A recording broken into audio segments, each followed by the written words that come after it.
going to do a quick audio check and things like that and make sure we're working. So you're going to get a bit of a weird feedback loop in a sec while I check it on my phone. So do bear with me.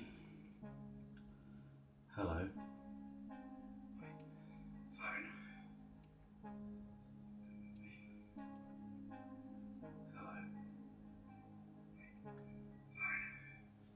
Okay, I'll turn down the background music a little bit. There we go. Turn the background music down a bit. Microphone wise, I'm just using the one on the camera for this test for now, just to see how it does. Microphone wise, I'm just using the one on the camera for this test for now, just to see how it does. Picture wise, we look good. So, what I'm going to do is mute my phone so I don't get any more rubbish coming from that. And I'll plug my phone in so we can use that to monitor things. Put that up there, hopefully that'll stay put. There we go, so we've got a monitor there, I can see the chat. Should turn that around the right way. Even if I don't know if this will even fit in frame. If you can't tell, it's Batman. Let's see if I can zoom out. Oh no, that's in. That's as much as I can zoom out with the big lens I've got on my camera. So this is the Batman Gotham City Chronicles, the role-playing game. And because I'm a nerd, there we go. Because I'm a nerd, I bought what was called the Skyline Edition, which comes with a butt ton of minis, namely Heroes and Villains, and then Goons. So I thought we could go into the Heroes and Villains section. Forgive the state of my hand, I've been doing a lot of housework today. We could go into the Heroes and Villains here, and these are all the dudes we've got. Now I want to go with something nice and simple because I'm not great at miniature painting, and this is kind of just a test run as well to see how things go. What I'm going to do as well is to send a link to this to a few of my friends, so hopefully we can have a bit of chat.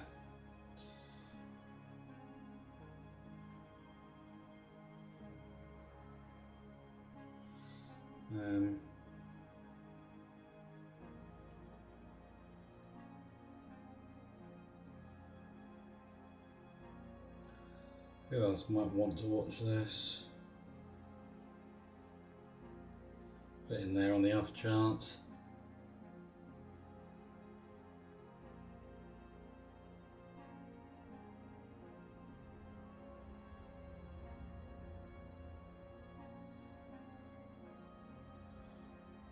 Something there. Right, two more, and then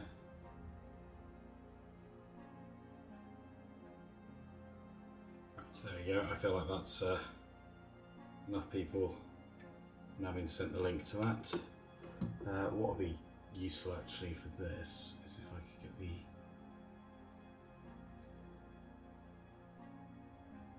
get the live chat just on my phone. Oh, if I know I'd thought to put a phone holder or something on my... Oh wait, I have a little phone holder. BRB.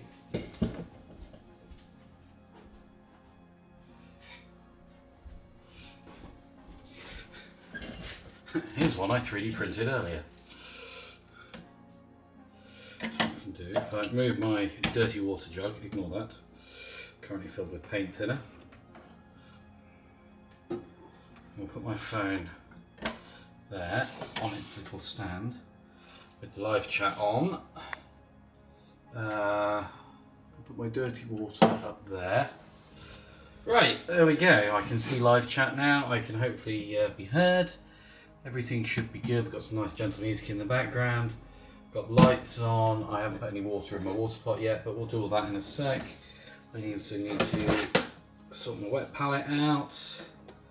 All these things I should have done before the stream, which I've not done yet, because I am so organised.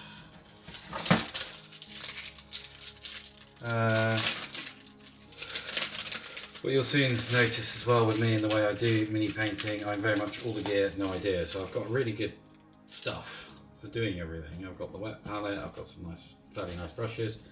I've got an airbrush which we'll probably be using first to prime whichever model we choose. Now, I feel like we should do something iconic, but at the same time, something simple, because I'm an idiot. So something with some nice block colours.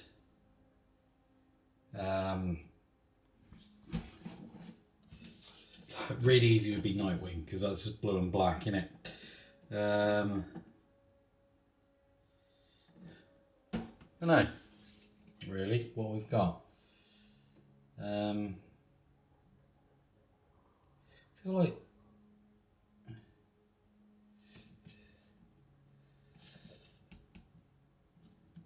Two-Face could be good fun. Just trying to look at what paints I've got as well, like special effects stuff. If I've got anything that's going to allow us to do any fun bits. I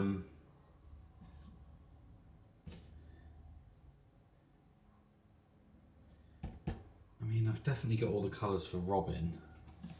Go on then, let's try and do Robin. Let's see if we can do a classic Robin. Tim Drake, Robin. Right, so I'll try and position this so we can see what's what. Is that in there? That might be him. I think that's him. Can't see anyone else in there who looks Robin-like. Useful if it kind of said on there. Because you look Robin-like. You look Robin-like. This is where my Batman nerdery is not sufficient, because there's obviously 15 versions of... Oh, okay, we've got Damian, who's like baby Robin, and then Tim Drake is grown-up Robin. So that's going to be Tim Drake, which is, I think, the one I want. So, yeah, there he is there. So that's... Oh, and of course it's got tape on it. There's my little craft knife. Egg. Og.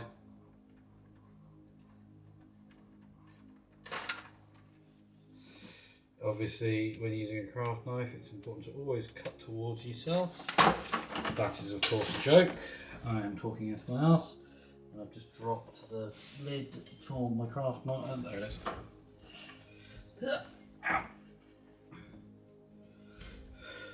I'm a God.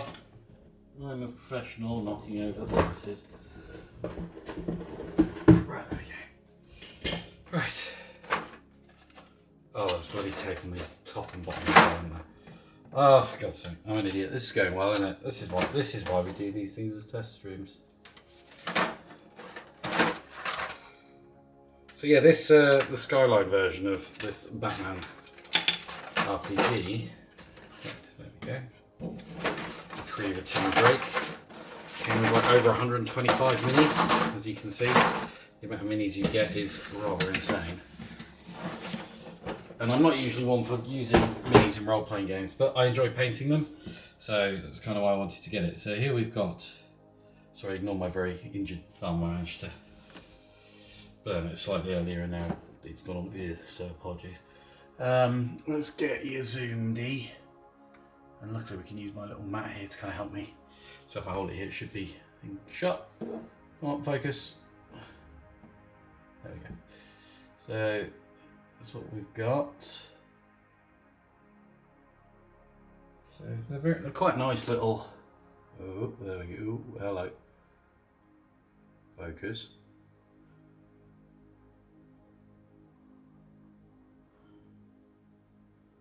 There we go. So they're quite nice little minis, these. So what we'll do is we'll get him primed.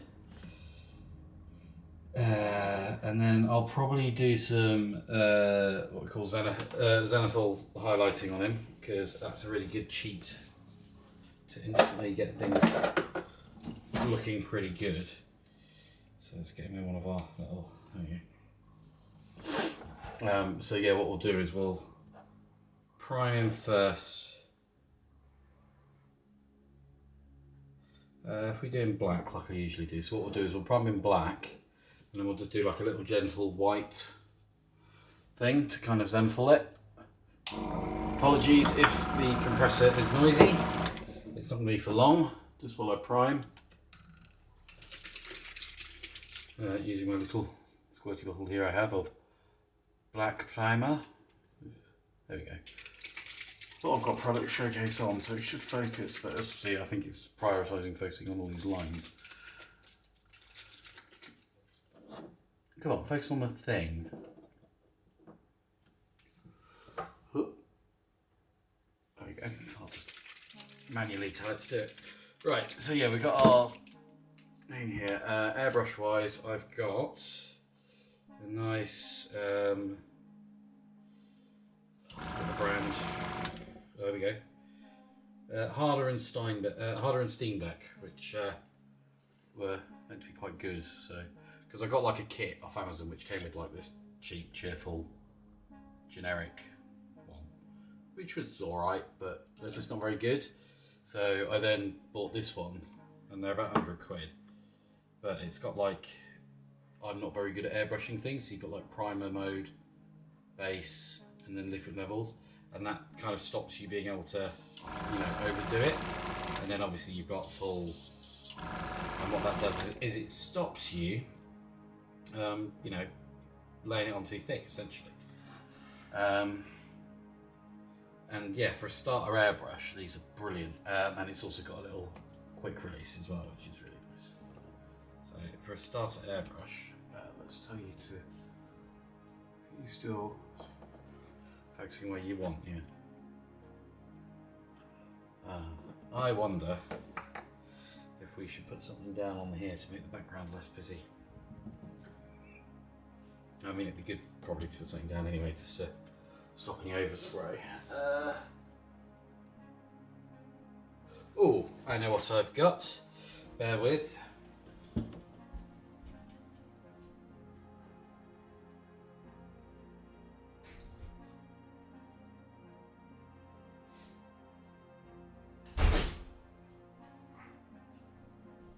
See, there's a reason I keep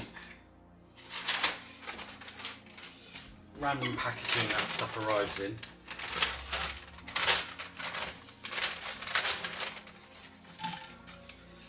It's stuff like this big lump of black paper, which hilariously I've been using as gift wrap because it's really nice thick paper. But it should work perfectly. To put here,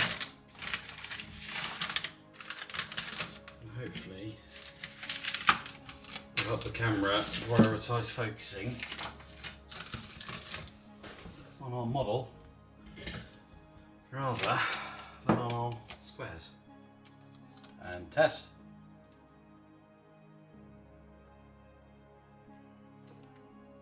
Doesn't really know what it wants to do, does it? Let me just check the settings on the camera. This is why we test. Product showcase on, recognition, whatever.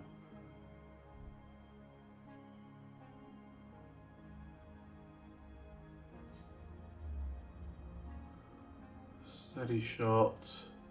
Probably afford to turn the microphone down a little bit. Continuous autofocus, manual focus is fine. Touch tracking, touch AE off.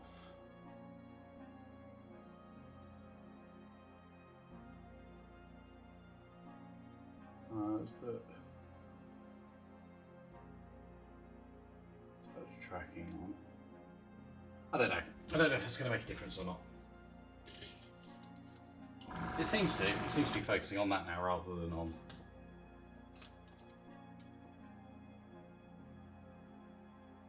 Focus on this. Look, this thing. I mean, like, how obvious do you want me to go with it? I'm filling the frame with it. There we go. Okay, we'll just have to, it's going to be a bit slow. Anyway, we're going to prime it first anyway, so it's not going to be that interesting to watch. So just...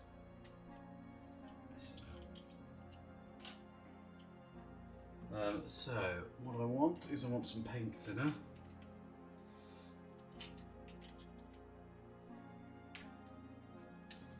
And I want my airbrush cleaner, which is fine. So the way I've been told, the best thing to do with this, I use a really cheap, nasty brush for mixing, like a nice cheap, what have they got? Is it Games Workshop?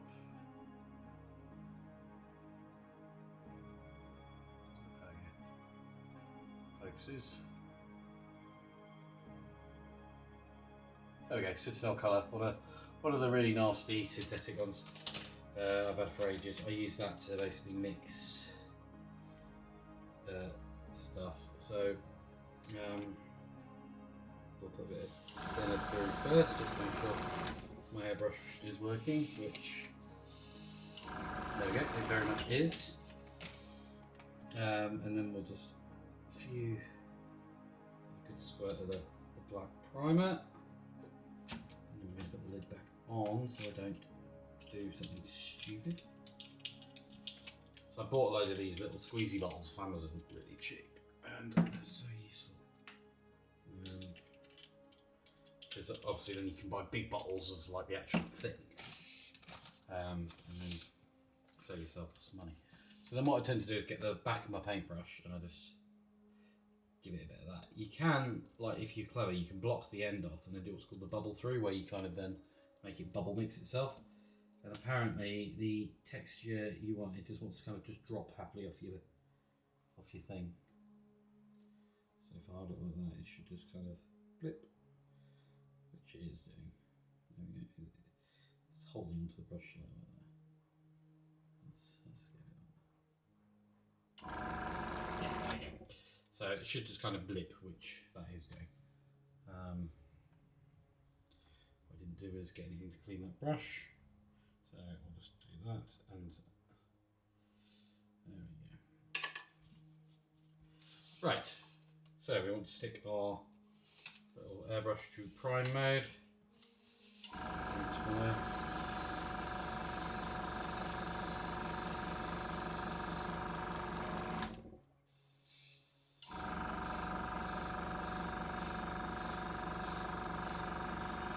If I did it on camera, wouldn't it?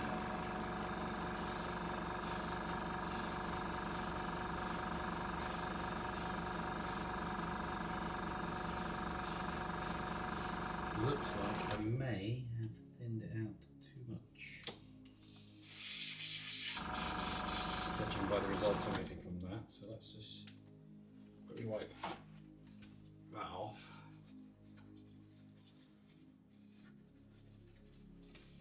And add a bit more actual paint.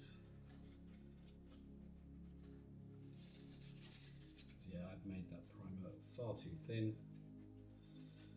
Although what that is allowing us to do is see some of the texture on this model, which is quite nice. You can see some of the detail on it. So let's add a bit more paint to that. In fact, I'm not even going to use that black primer. Let's actually use a black, just like something slightly thicker, basically, just like a generic black acrylic. Just because that'll be thicker than the primer. I'm trying to think. I've got a feeling, and the reason I've done that is I feel like I might have actually already thinned the primers in those squeezy bottles to be the perfect texture, and I'd forgotten I'd done that, so now I've basically just re-thinned them and made them even thinner. So that was rather stupid of me.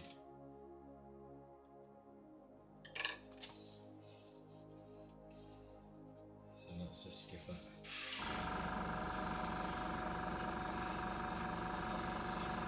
That's a bit better. Let's try this out on our model.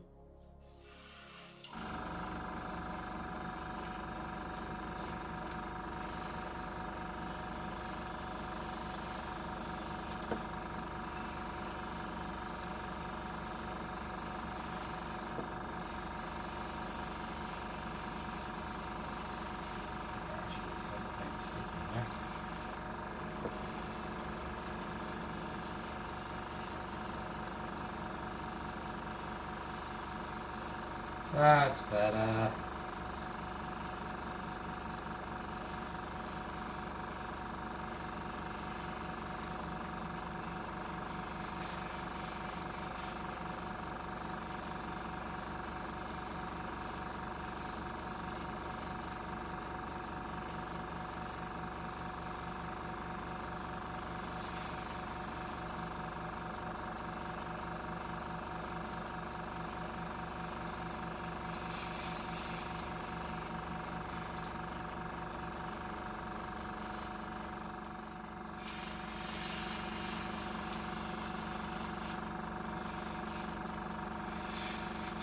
And the reason I tend to use an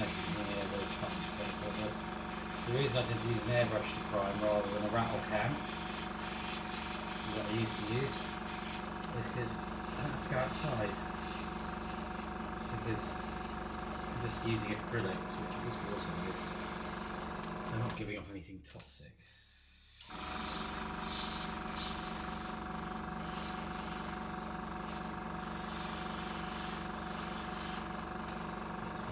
Good.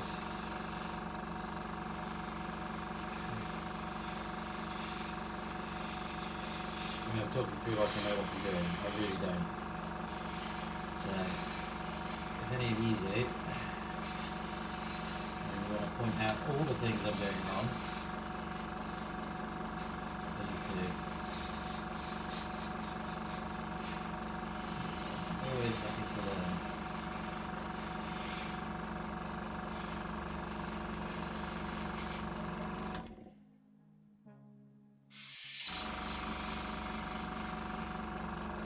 I think that looks pretty primed to me.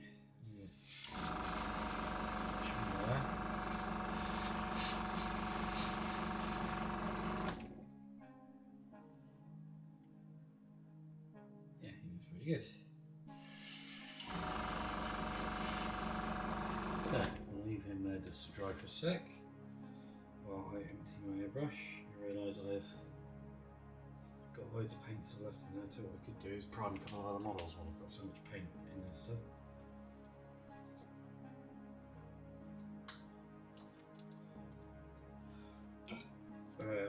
I have got this, which is a little 3D printed thing of my eldest's D&D character. So we could prime this. Be able to see the priming on this one much better because of the colour of the 3D print. So, although you can also see the resin doesn't take to the paint as well as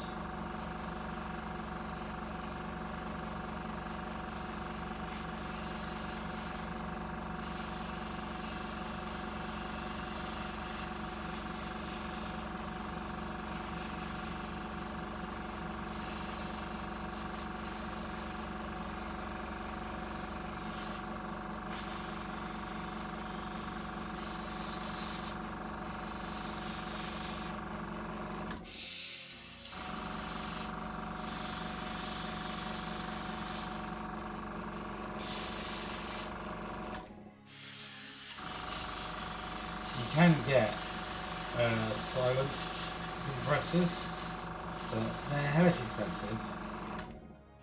So no. So you just have to make do with the noise of it, I'm afraid, while I'm doing this.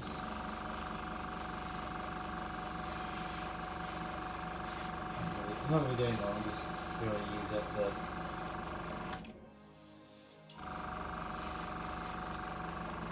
black. So quite a lot in there. Let's pop you back up there. Have we got anything else we can prime? Oh yeah, we can prime this one, which is from the Batman set, and I had painted him, and I absolutely hated the paint job I did. So I wanted to redo it. So I just stripped off as well as I could all the paint. But just basically giving me a bath with some paint in it. And it seemed to strip everything off pretty well. help if I actually did this on camera, wouldn't it? No, yeah.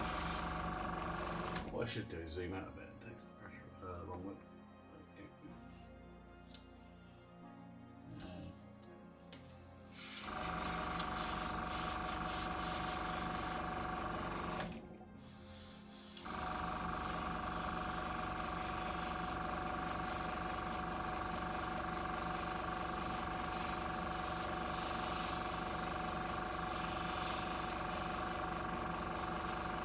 Yeah, he's meant to be part of the Robin like gang, which I didn't even realise was a thing. He's just like right up his bum. There we go. He's just part of the Goons pack. So he's very much like a little NPC character. So hence I tried making these guys first. But I thought if I make a hash of it, doesn't matter. Not only did I make a hash of it, I really hated it.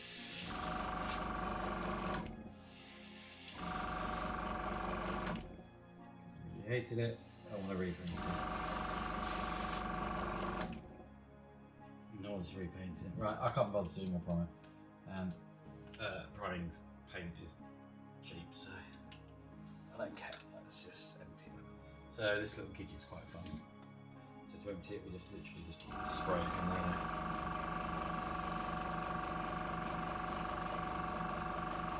You see, like, it's just got the stuff coming out of there because it's just filtering out all the crap. Let that blow empty.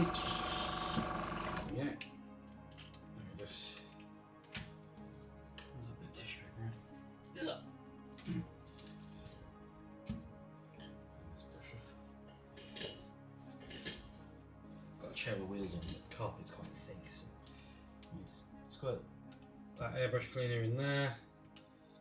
Crappy paintbrush. Just scrub all the inside out. Scrub the nozzle there like that.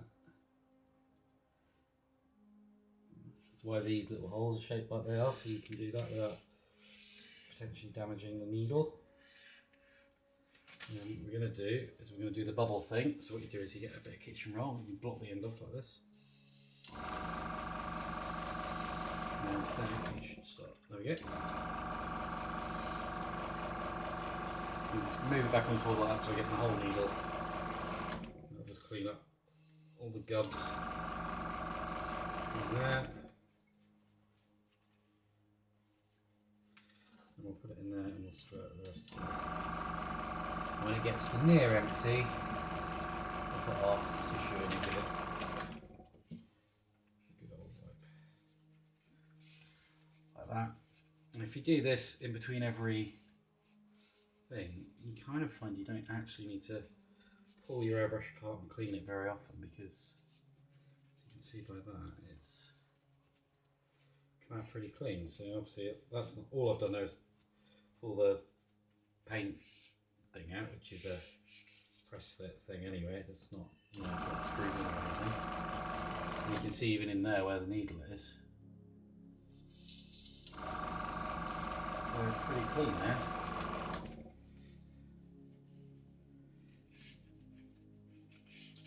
And then we just wedge that back in. It's just press fit. And then I'll give it one little blast through with some clean gunk.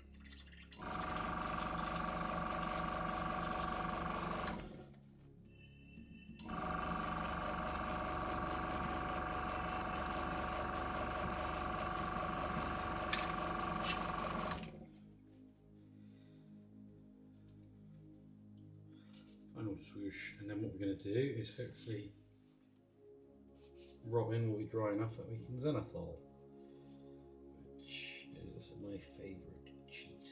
I did some zenithal highlighting with my first Space Marine that I painted, and it works so well. I love zenithal highlighting. Right, what we should do is put some brush cleaner in here. Let's clean the pot out a bit. Any bin bag I've got. Right, I tend to, in my paint pot, bit of brush cleaner. And then I've got water bottle, which I'll put some water in. There we go.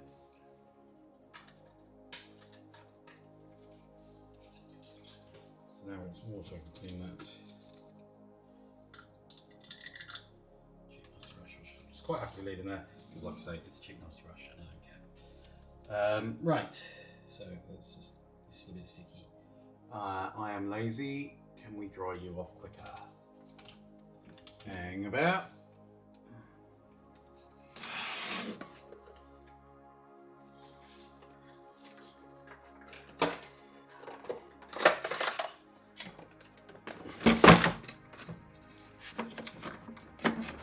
We certainly can dry you off a bit quicker.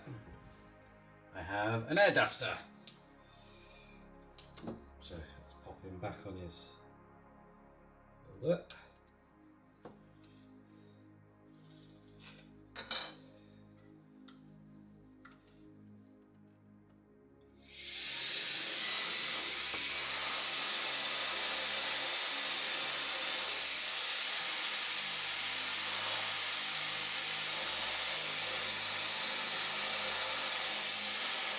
Full power. That actually, I can feel this wanting to move away.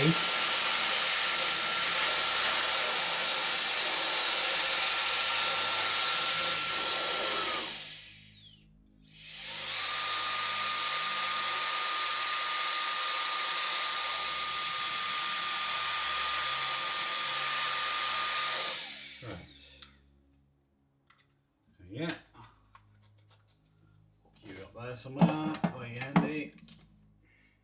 Yes, much better. Right, so now some gentle highlighting. For this, we want some white paint. And I will, of course, remember this time that I've already pre-thinned it and I don't need to thin it anymore. To do the Zenithal, we want it on level 3 on my airbrush. What's nice is we've got the black, because we've got the black sheet down here, we can practice it on this before we apply it to the model.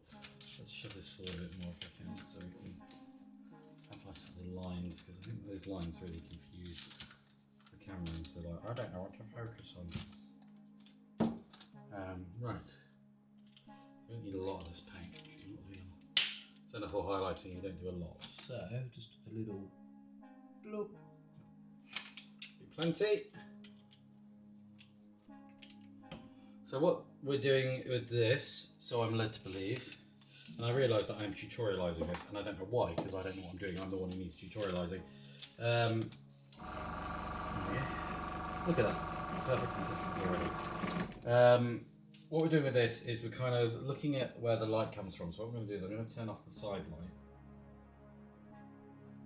and look at the kind of just the top down light, and we're looking for those shiny bits. So what we're wanting to do is kind of come at this from the same angle as the light, so just along the top. And I want to pick out like the most interesting bits. So this cape's got a lot of nice texture. So I reckon we do like a cross like that way. That'll bring out some of the cape.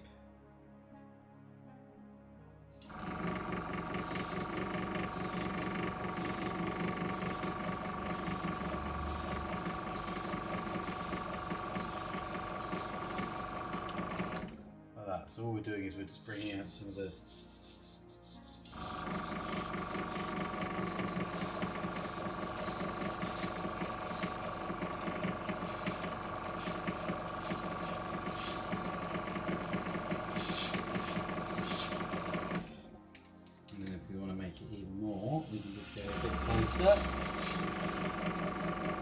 you always want to start spraying off the model.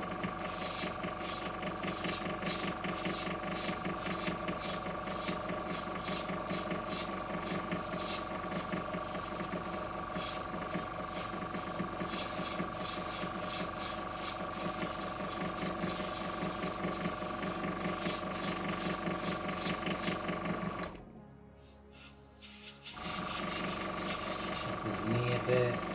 Basically places where the light would hit. So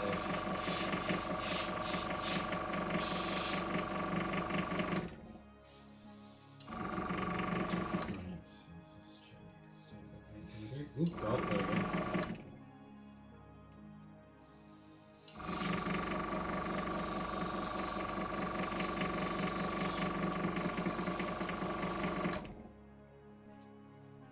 There we go, got there's a little clump in the thing, so let's just give our brush that. Over that.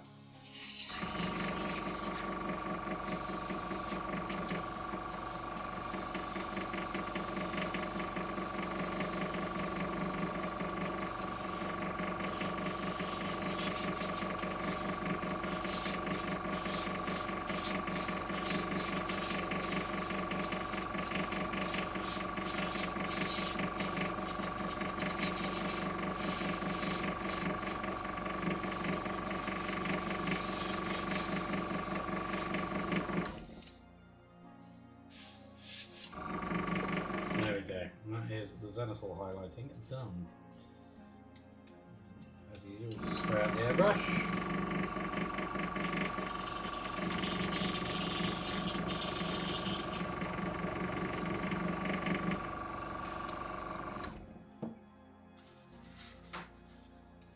Get through a lot of kitchen while doing this. And that's us done with the airbrush there. Baboosh. So you can stop having all the noise now, so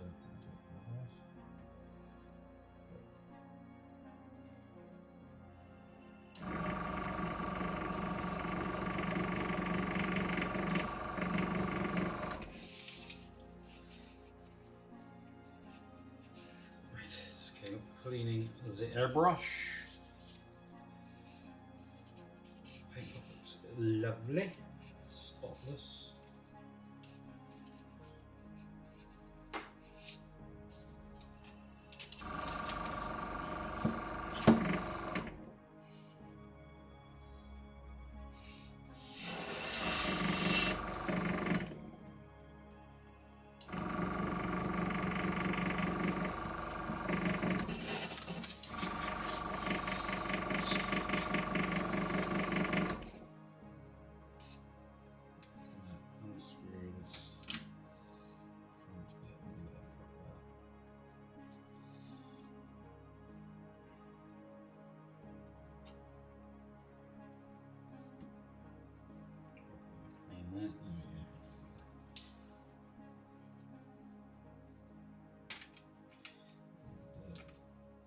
Need a very careful wipe.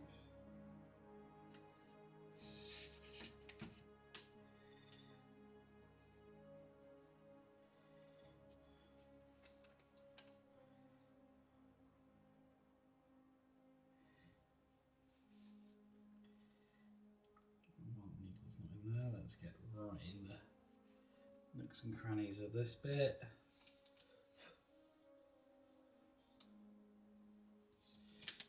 And then very carefully put that back on.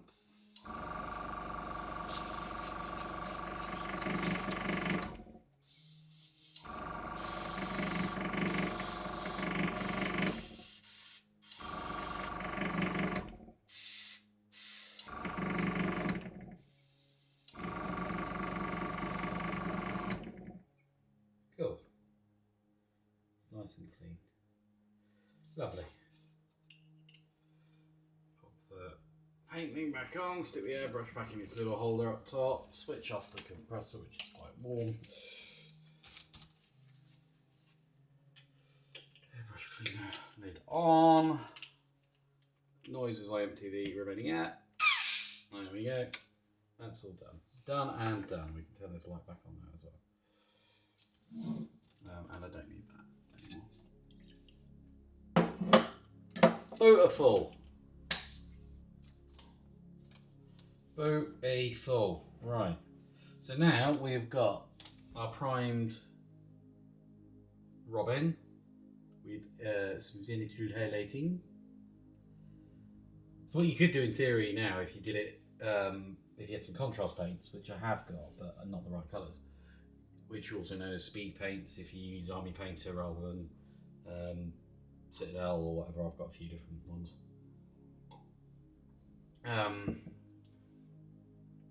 You could use contrast, speed paints, things like that, inks, and what that would do is you kind of would just get a basic going over it already with the contrast, because it would use what you've done already. That's nice and dry already, which is good. It's a little bit sticky there. Just waving about it.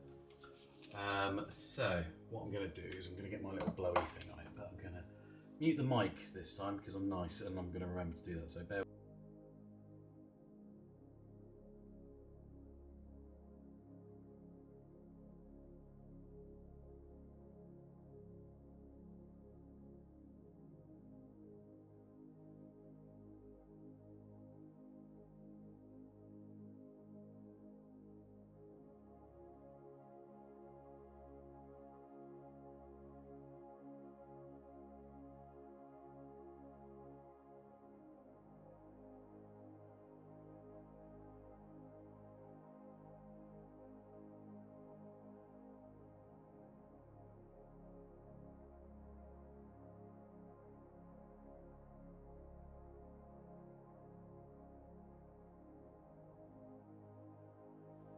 Right, there we go. We'll unmute the mic now. That's about as dry as I can be asked for that to get.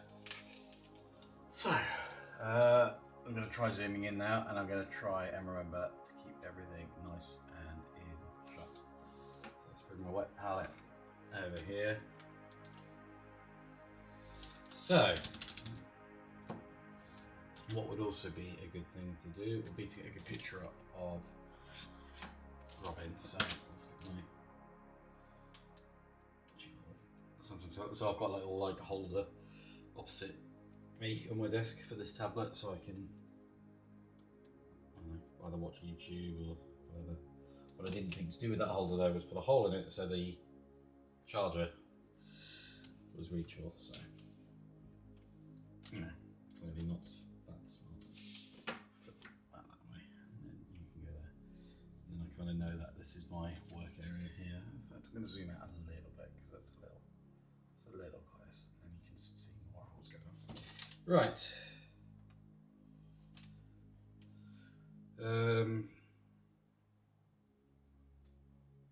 Pitch, and I'm going to Google, and we're doing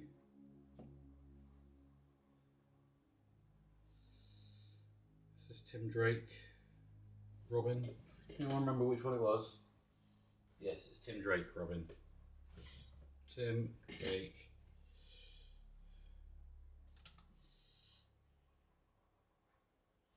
Oh, okay. So he's the black guy in Titans. Okay. Is that Robin? Okay. Well, I don't want the one from Titans. I want the comic book one because that's kind of what I've got here. That outfit looks like that matches. Yeah. So that's our that's the one we're going for basically. That's the colour scheme and the look. That's the exact outfit as well. So let's just save, download image, open, tilt my tablet sideways. You can rotate the image. Thank you. Pop that in my little holder. You're gonna do it so I can see the whole picture. Fine. Gallery. Open it with gallery. And then there we go. Now I can see the whole picture. So, looking at what we let's just block in. I think so. We'll block in the. So the cape is black. That's interesting. But yellow on the inside. Good job I checked that because I would have just done the whole thing yellow. It shows what I know. It's like black with it's got like yellow edging, and then we've got green on the gloves and the shoulder pads, yellow on the belt, green on all of his legs. Yeah. What's annoying though is that doesn't show me what colour his boots are. Black. His boots are black. Okay, that's easy enough. So boots are black.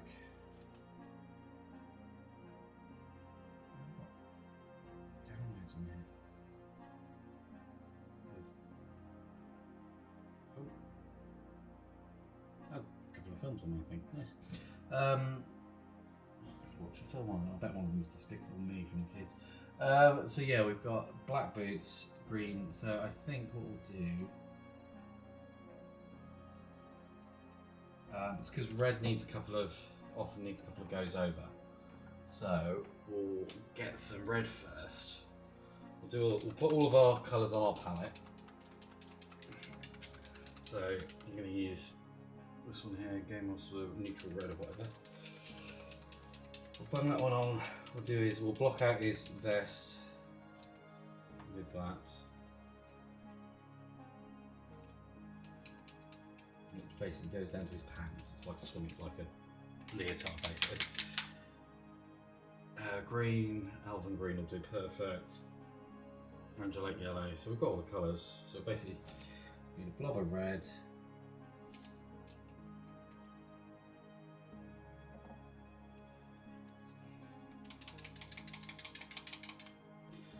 Blob of yellow.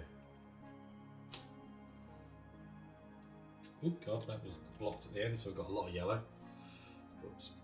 And then a blob of green. Should be fine because I used this one earlier. It shouldn't just blast out like the yellow did. Oh, there you go. Green's been a bit more cooperative.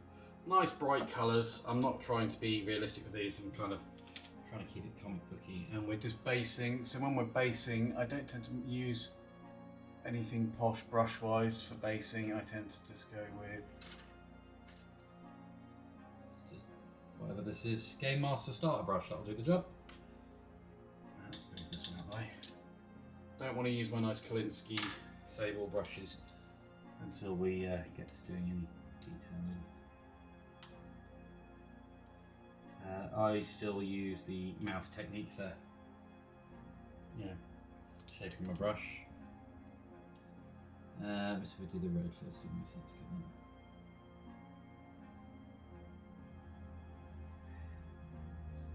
Let's thin that out a bit.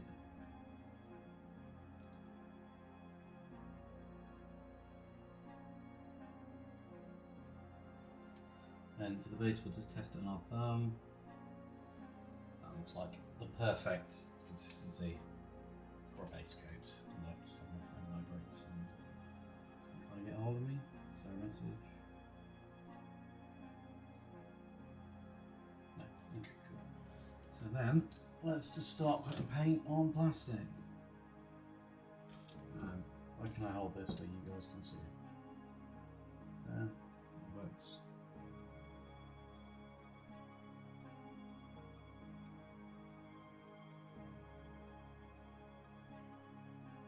What I'm trying to figure out for starting off, we'll start with his crotch, I guess, because that's nice and obvious.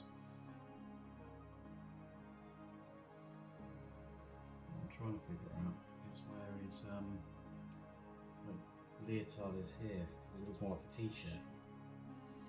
Right, we'll get his grundle.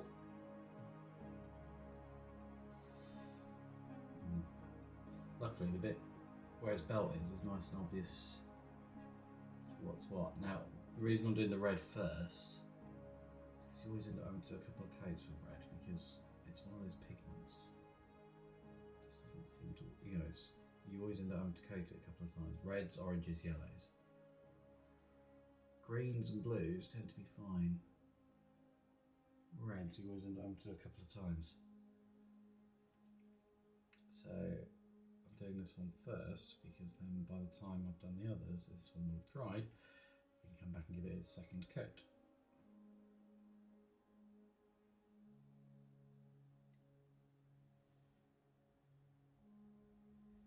Considering this is a cheap synthetic brush, it's got quite a nice point on it. And these are the hard bits when you've got like a bloody cape to get past. But we're just basing at the moment, so it doesn't need to be anything too special.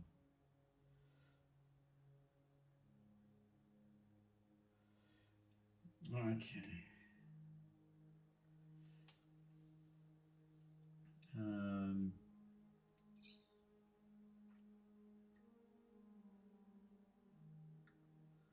Try not to get paint on the little toggly bits, because obviously they're supposed to be yellow, aren't they? But if we do it tonight, we'll paint over them, obviously. Oh, how does his R logo look on this guy? So the circle's black, the R is yellow. Okay, that's fine. So we'll try and avoid getting paint on the circle if we can. I think that's the line there for his like leotardy thing.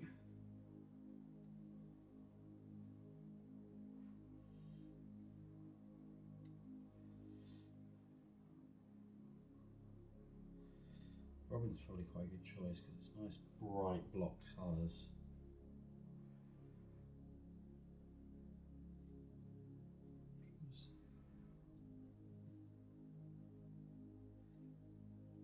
And then I'd like to try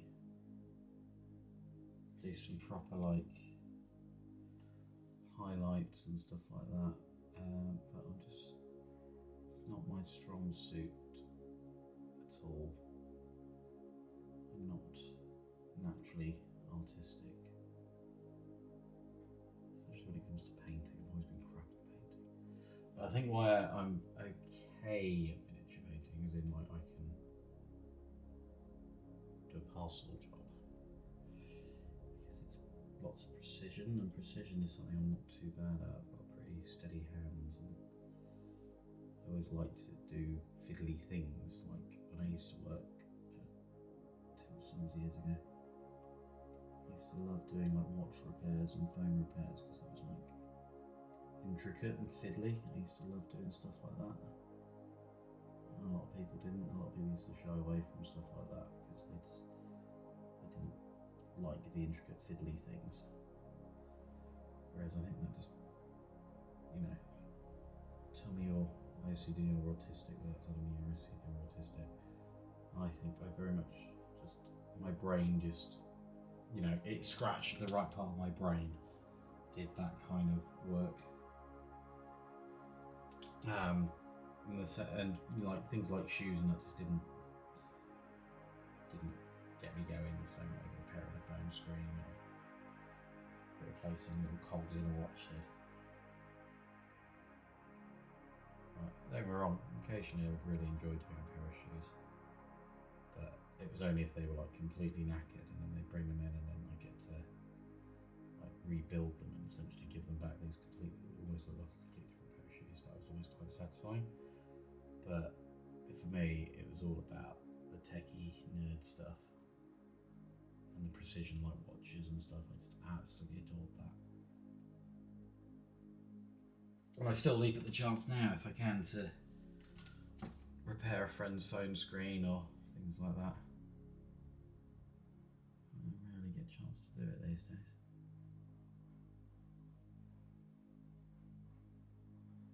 New phones you just can't, well, newer phones you just can't because Apple are absolute idiots with the whole kind of right to repair thing. They're just like, no, you've got to bring it to us, otherwise we'll basically stop it working.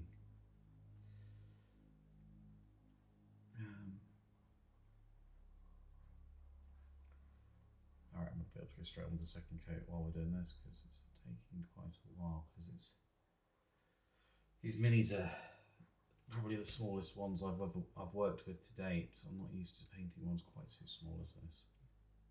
When I 3D print ones, I tend to pick a bit larger to make my life easier.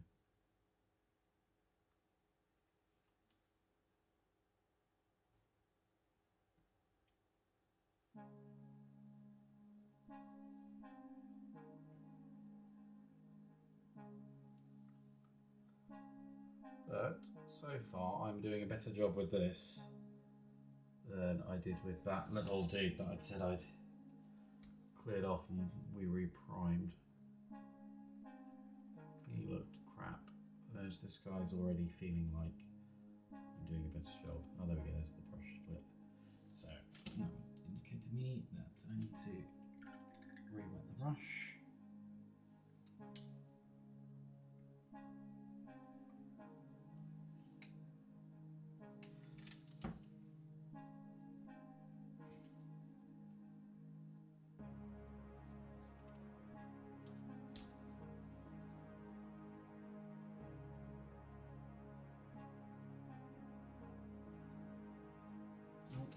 leaning too far. Right, so what I've learned is put the camera facing too far forwards. I need to readjust the camera in a sec.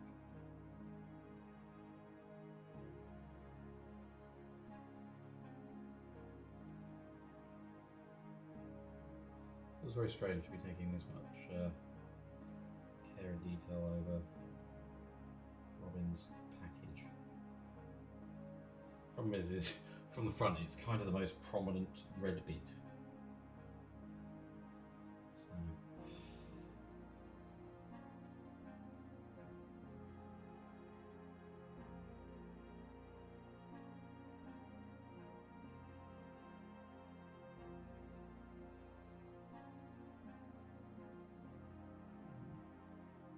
Yeah. Second coat on the grundle. Which is a word I absolutely adore. Let's try and get a bit more down into 6. Okay. There we go. Just lay it on a bit thicker, a little bit braver.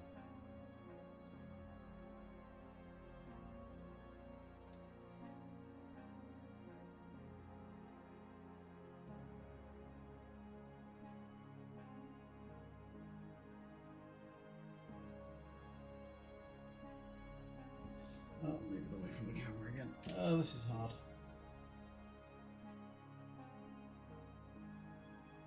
I don't know how people who do this professionally keep the angle so good.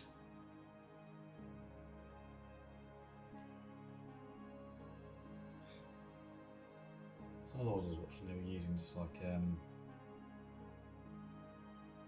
classic Logitech webcam, but just like the same one that I've got plugged in my PC. Seems to do a great job, which I didn't think it would.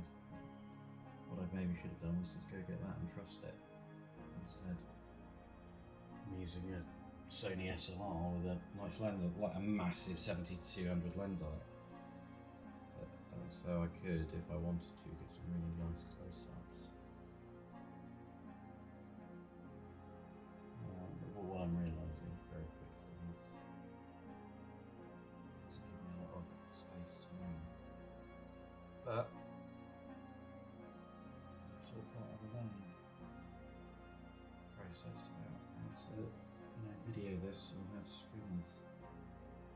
Because I really like watching people paint things.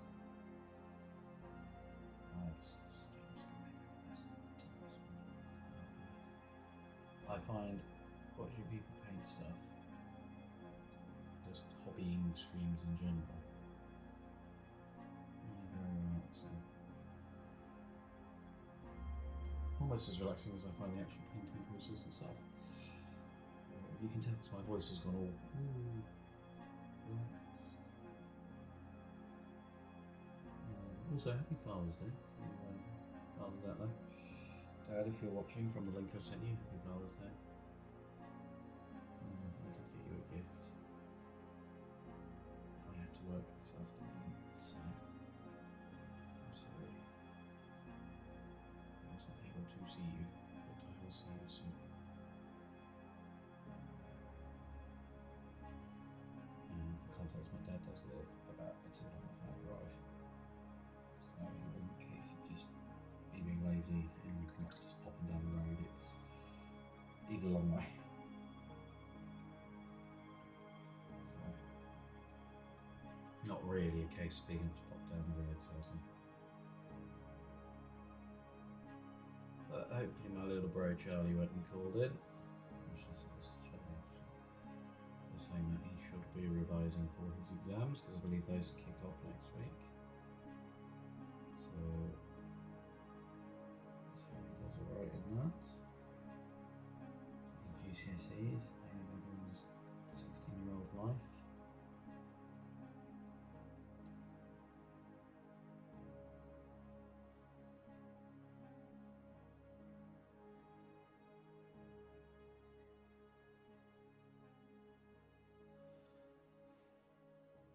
And then and then he's coming up to me for some work experience, which will be fun.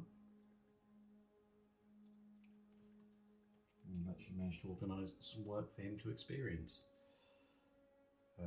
I'm not just going to make him paint miniatures. Though I maybe should, maybe he'll enjoy that. Get him off the screens. Although knowing full well that if people weren't on screens right now, you wouldn't be watching this, so. Right, last coat on his crotch, promise.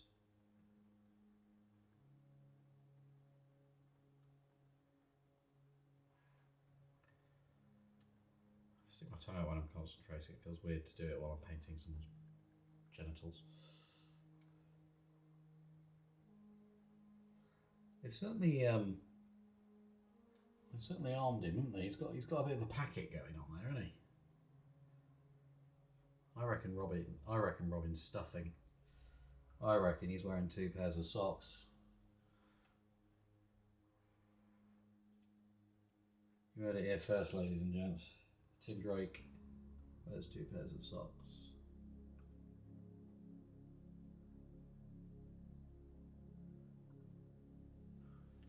There you go. I'd say that's the red for blocked in for the most part. Come on.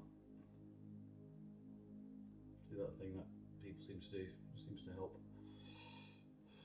Where are we? There we are. Focus. Let's zoom in. Wow, there we go. Right, there we go. Frame him up. Frame him up. Right, this way. There. Down. Oh, this is hard. There we go. Yeah, look, see what I mean? He's got a hell of a packet going on there, isn't he?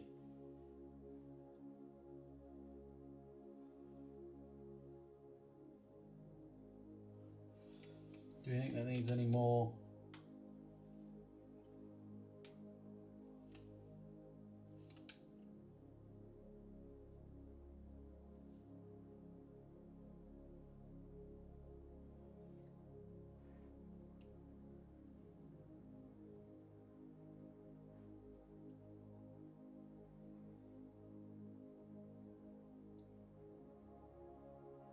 That's pretty good. Nice and, or maybe a little bit more on his back there. I want it all to be nice and vibrant because that gives us more to work with later. When we highlight, because when we highlight, what we're essentially going to do is mix a little bit of white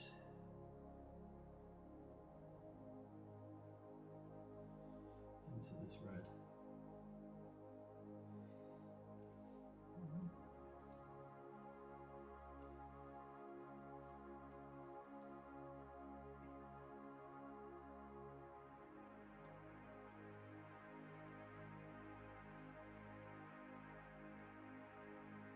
Yeah, we'll mix a little bit of white into the red and then essentially just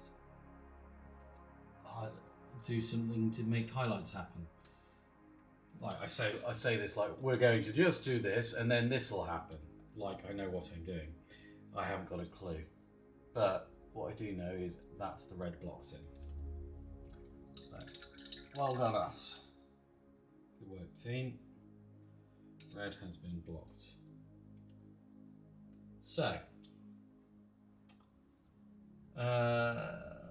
yellow's on the inside of the cape, isn't it? I'm gonna do, yeah, let's do the yellow next. This is gonna be a bit of a nightmare.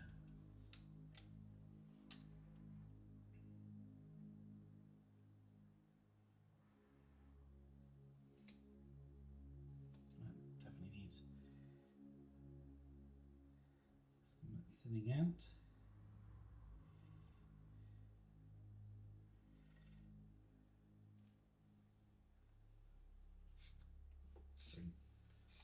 Palette shot a bit more so you can see what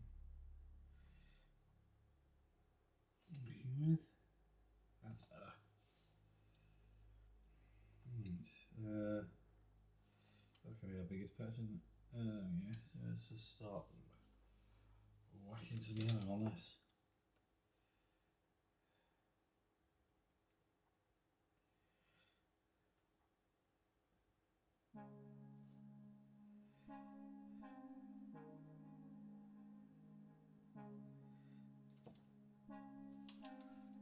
careful because we don't want to go over.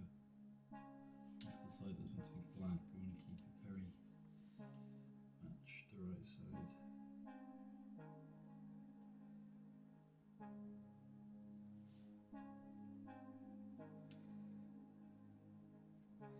The other reason you shouldn't use your nice brushes to do this bit is because we're trying to get like here in all nooks and crannies, and if we're doing this with a nice brush, lines like that either. If we're doing this with a nice brush, there's a good chance you'll split the brush doing it. So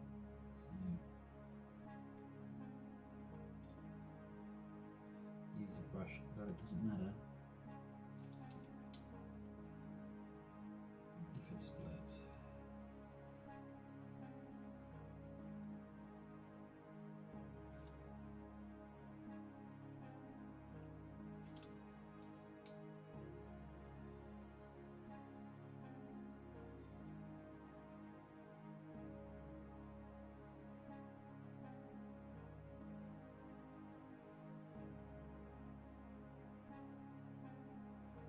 Oh, this is horrible to paint because it's so flappy. Someone with better painting skills than me would have done this with an airbrush.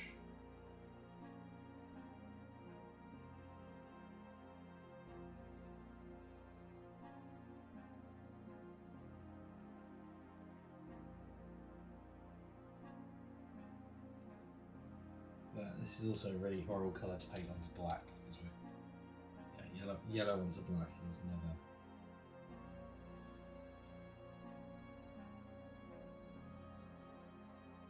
Look at it easy.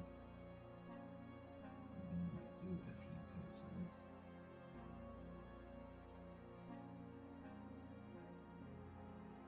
It's fairly easy to get in the nooks and crannies, they're just annoying.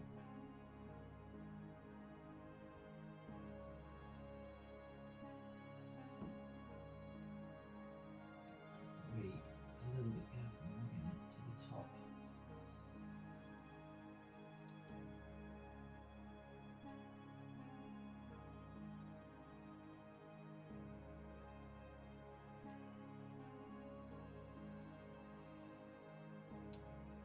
That's what I don't want to do.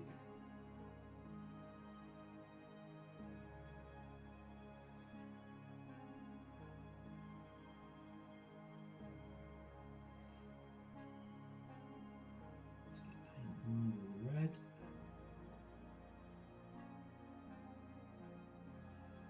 Or we're later going to put green.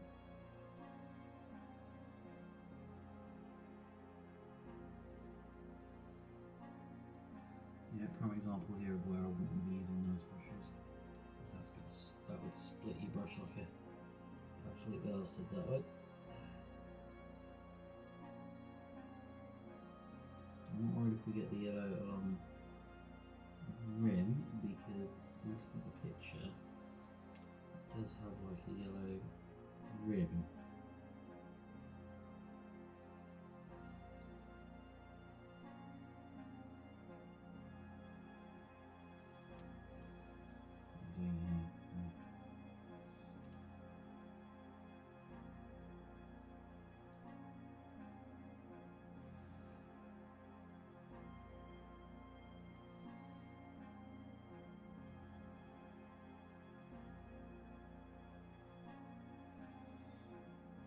And we can tidy this up with white later.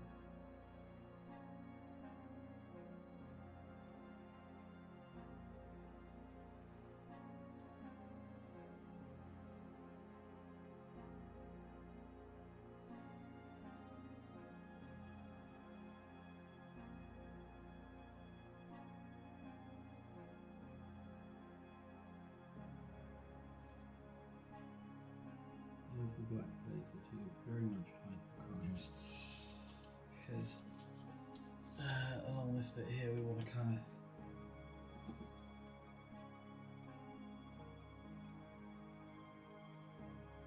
essentially the same, I would assume is the same technique for red highlighting, because that's essentially what we're doing.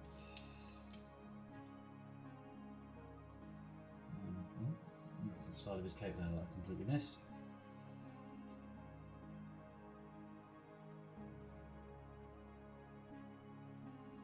That's a little chicken model.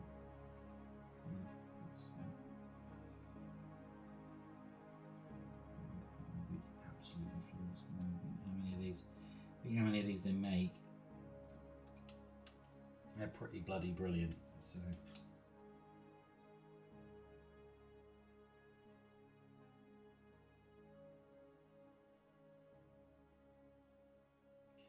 Good way of practicing your edge highlighting on something like this, because I'm absolutely crap at edge highlighting, but I did that, I think, fairly okay.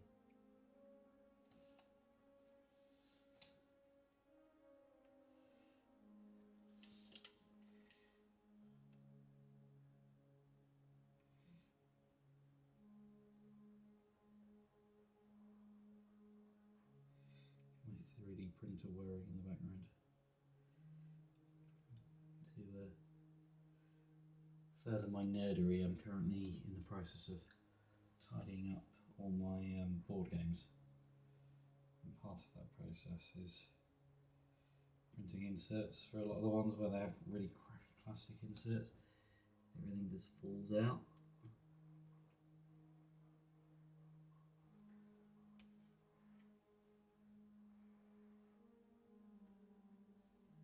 Because I've got a lot of board games on like a Kallax, and they're not stored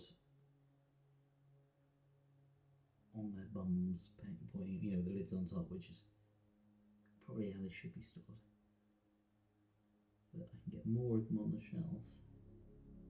I store them on their side like books. And the slight issue with that is a lot of the gubbins inside then fall out into the box and just kind of go where they want. So I have to print like inserts to hold everything in place to stop it all falling.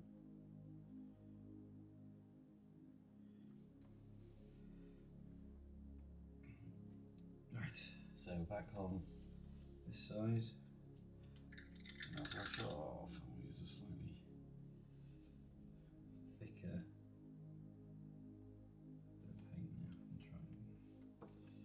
Try and get this nice and solid if we can.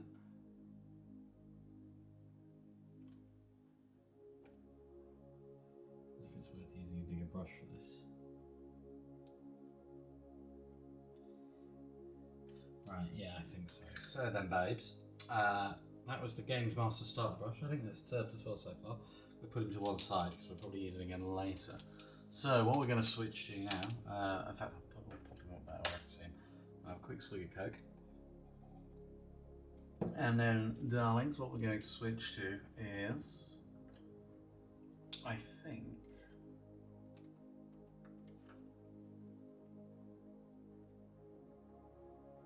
so what does one like? Golden maple, like nice grippy. I'm assuming synthetic. Zero, it's kind of like a flat one of those. I think this is going to be better. What we need anyway. I'm also going to zoom the camera out a bit because I feel like we are a bit close. And hey, let's look at all the stuff. What's that now wobbling? There we go.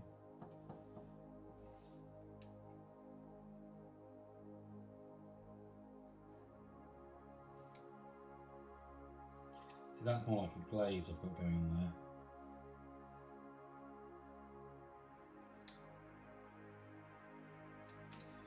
I don't want a glaze.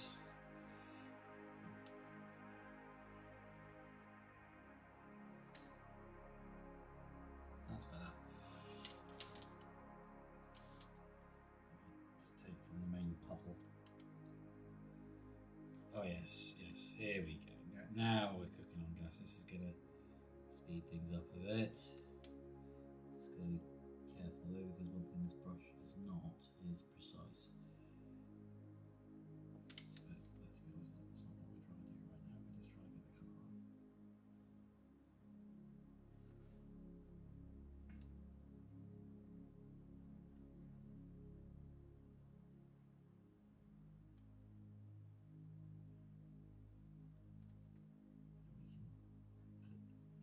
is for getting in the nooks. Getting there, yes it can.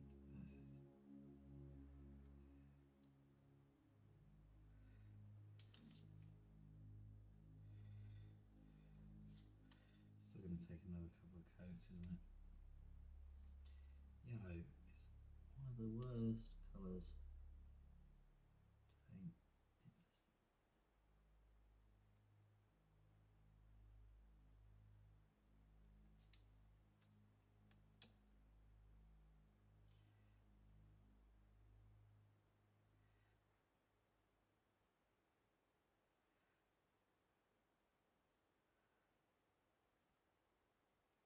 What I don't want is loads of really bright yellow in there. Oh, it's fine. We're painting that black, aren't we? So it's fine.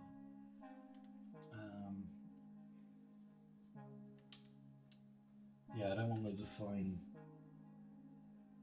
yellow in the nooks and crannies, because what I don't want to do is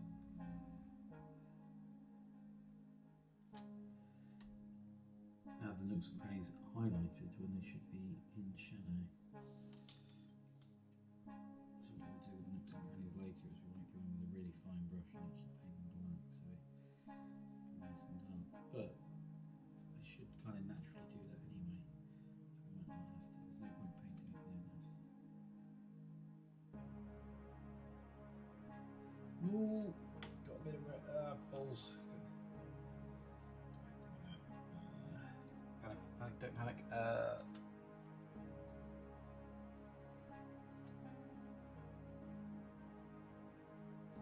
Got away with it.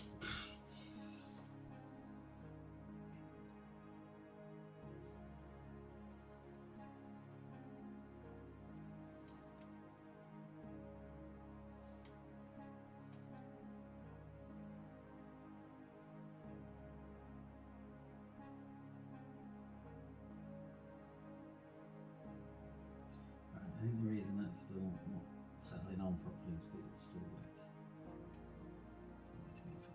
Yeah, we need to wait for it to dry fully, which it hasn't.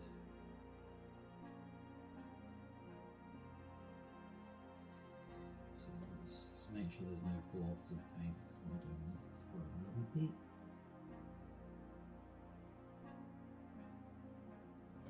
Okay. So that's probably going to be all the yellow we can do for now.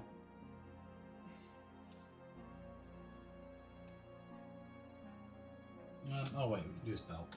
We need our low G friend back for that.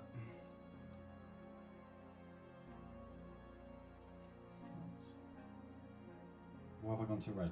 We're doing yellow.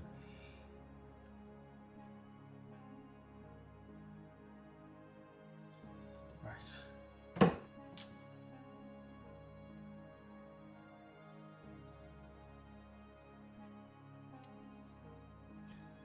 So yeah, his belt is yellow. Obviously the little R on his top is yellow. I'm not going to do that with this brush, and we're not going to do the toggles on his. Just because that's like detail work. That's when we get the nice brushes out, don't we? But for now, this is still what they call basing.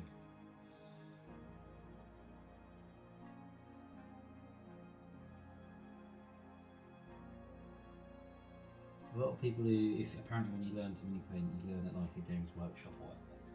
They teach you what they call the Citadel technique. Not the Games Workshop technique or whatever, but that's basically like so you base, then you wash, bring out all the detail, then you highlight. But a lot of the things I'm seeing, especially for stuff like this, seem to be actually encouraging us to encouraging you to stay clear of the washes. Like if you're trying to do stuff quick, apparently the washes are quite good. Like, they can do a lot of them, but apparently a lot of the time they dry very glossy, or you know, it can make it look a bit odd.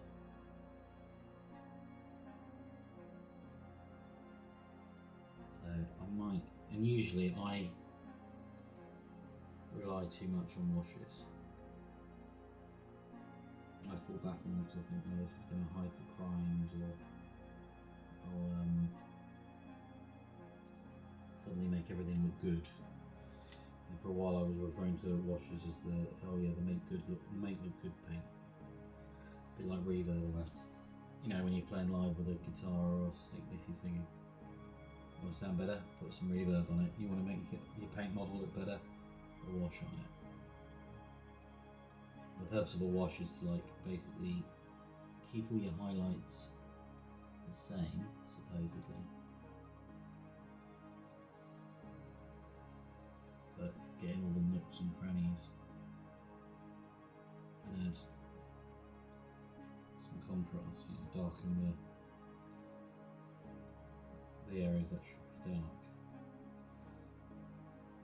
And especially a couple of the ones I've got, like Nuln Oil or Agrax Earthshade, which are some of the classics. They seem to leave models looking really shiny, which I don't like. So I'm gonna not use a wash. I'm gonna instead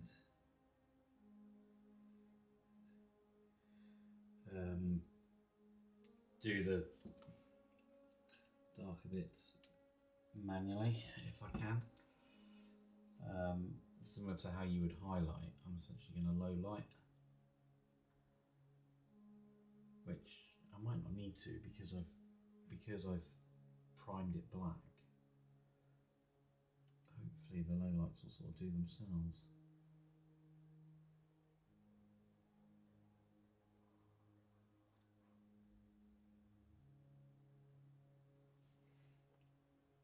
It's quite hard because the bounce 3D, so it's like I want to get around the top of it, but I don't want to catch the red. Also, I should have removed the seam lines of the model, which I didn't do because I'm an idiot. I'm not an idiot, I'm an amateur.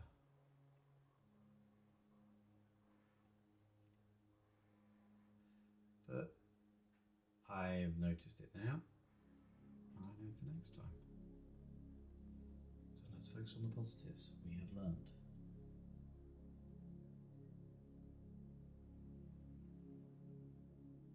I also feel like I've spent so much of this staring right up Robin's Grundle.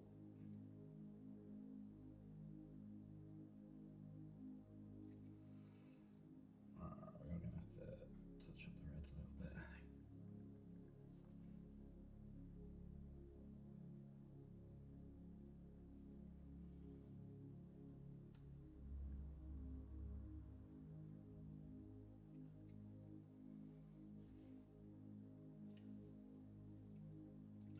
But this should end up being the first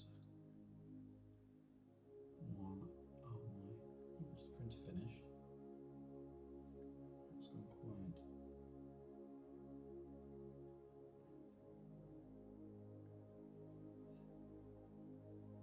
Oh no, it's just changing colour.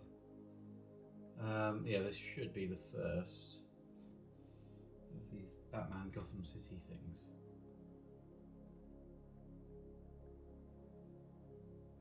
I've actually fully painted, if we don't count the one that I've scrubbed off and have said I'm going to redo, because my goal is for the end of this one to actually be happy with it.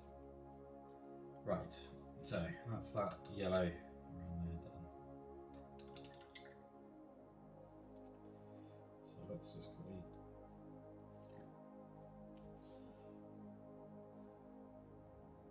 fix that bit of red.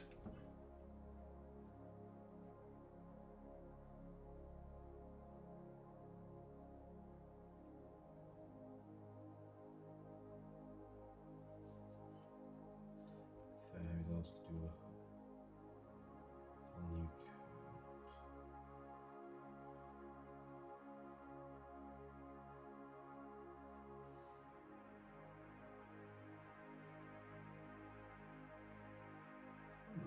brush this. It's not, obviously, it's fine now. I can't foresee this being a brush that would last any length of time. So it already is occasionally starting to split, but it holds, you know, for what is essentially a starter brush. I think it's like it literally came with the paints we're using. Seems to hold a pretty good point. And like, if push came to shove and I had to do an entire miniature using just this brush, probably could do it and do a pretty okay job. I just wouldn't want to do more than one, because I imagine after doing either one, maybe two at a push, I don't think this brush would be holding in there anymore. A little bit of red on about that. Just at the top. I'm just trying to get rid of some of these black spots I noticed.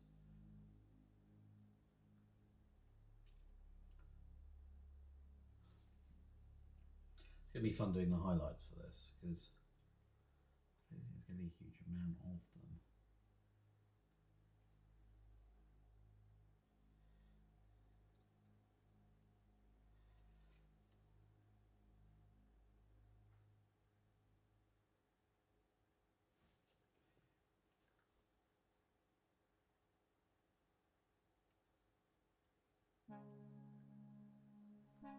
That's the collar is doing from his cape, so that's black. I'm wondering if for now we just paint over the R.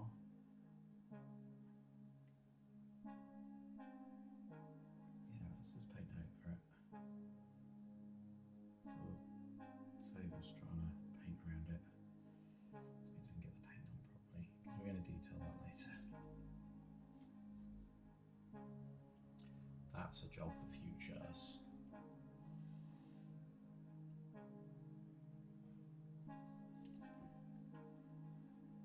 Looks really vibrant on the camera. Doesn't look anywhere near that vibrant in real life.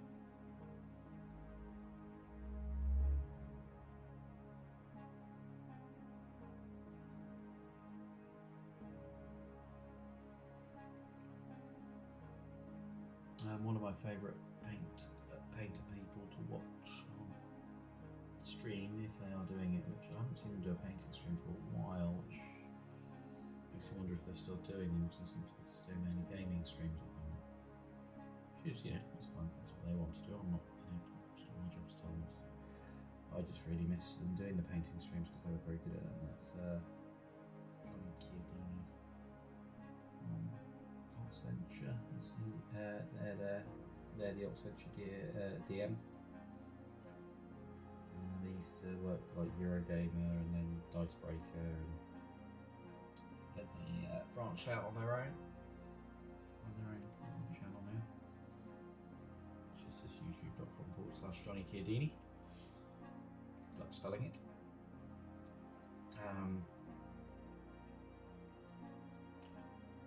But they tend to play very chill games as well, just very relaxed. Everything's very kind of low stakes, it's lovely, and the community they have is a very supportive, very nice one. Right, I think we've got the red looking pretty boss on that. So yeah, I'd definitely recommend checking out Johnny Chiodini if you ever mind. The chill painting streams are very relaxing. Indeed. Oh, I've literally just stabbed that without even considering touching. Don't panic.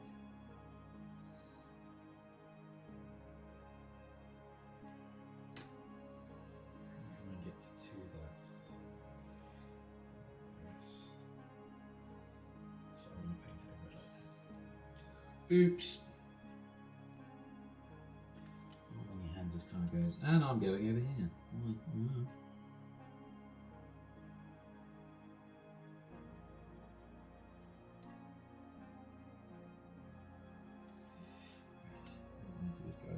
Again.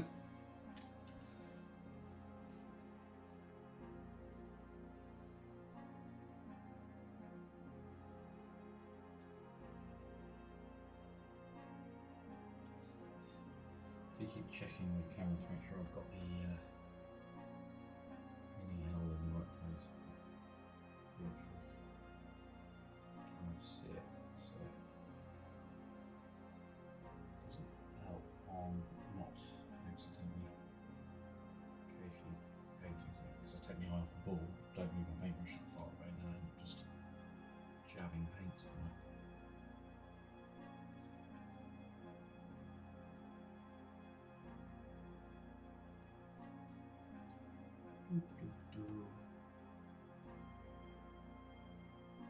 Some music on really, but I've got some headphones on. I didn't put the AirPods in.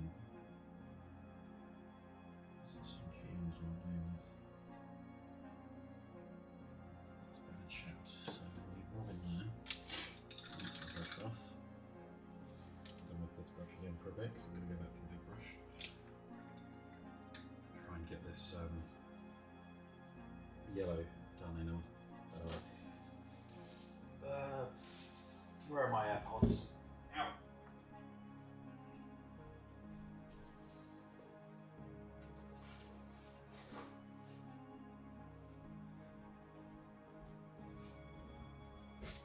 There we go. Oh, posture check.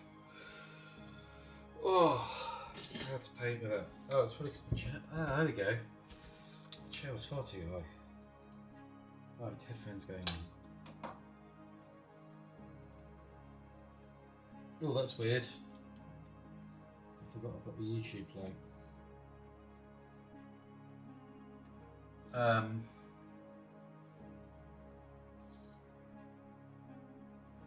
Right. Oh, I missed call. Who phoned me? Oh, that's from this morning. Right, shows how much I've been paying attention to my phone. Oh, loads of emails. Oh, what's all this? Yeah.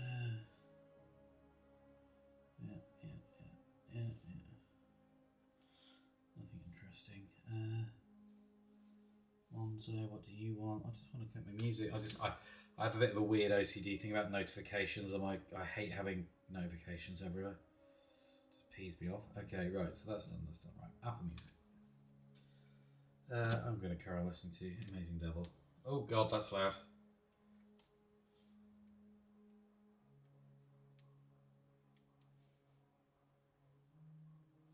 Right, I don't need noise cancellation on. I'm in my house. Just turn that off. Right. If you're wanting to listen along, I'm currently listening to 2 Minutes by The Amazing Devil. I've just got them on shuffle, basically.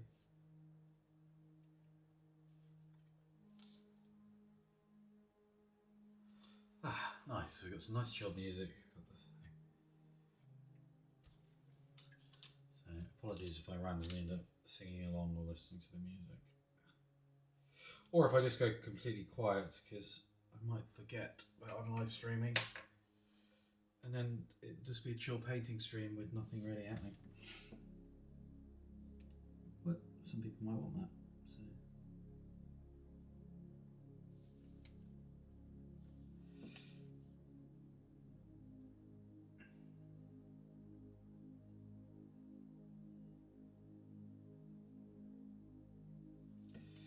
Right, here goes.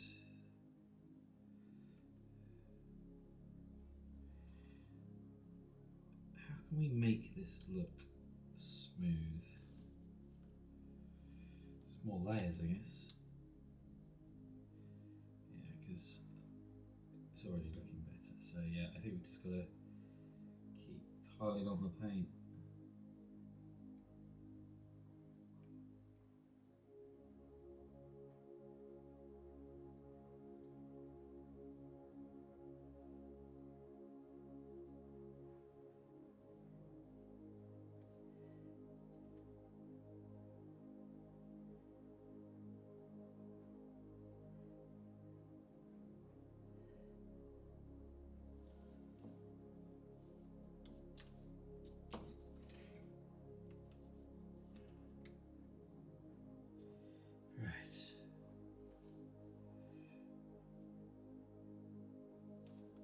Let's actually paint it on camera, right?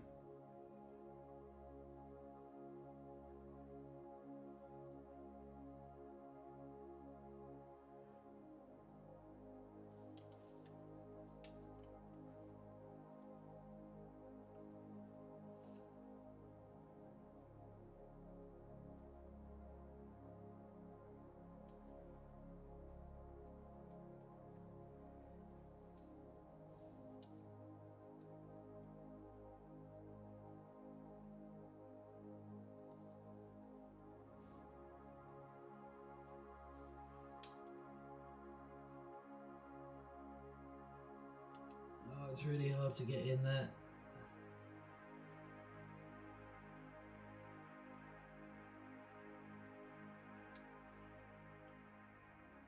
Without getting it on his bloody...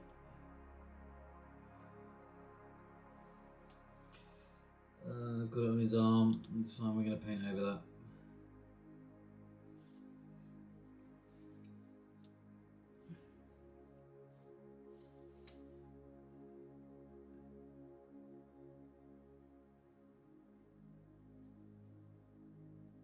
I need to get in there. How do I get in there?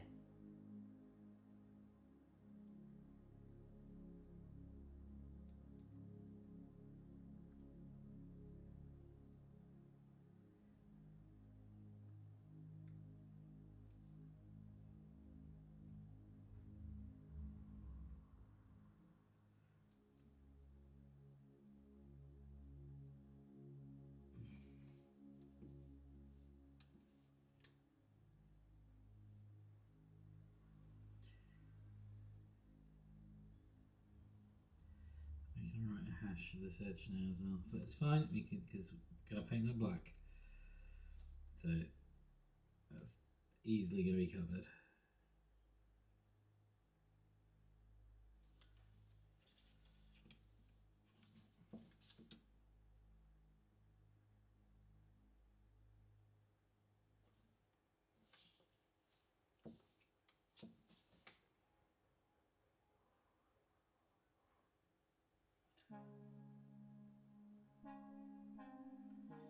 That's the nicest edge I've done. That was great, that edge.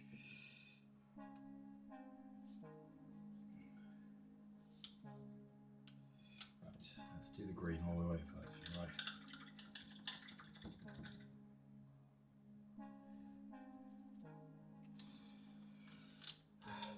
Brush is crap though. It's a really nasty cheap brush. Like I bought these set. I bought this as like a cheap set off Amazon. It certainly got me where I need to be, but yeah, they're not great. Let's carry on with the. Oh, that's been doing really well. So boots black. So green ears, shoulder pads, and gloves, I believe it was. Oh, and trousers. So this is quite a big chunk. And his mask. Ooh. I think what we'll do is we'll block in the skin colour and then we'll do his mask afterwards. Ooh, it's so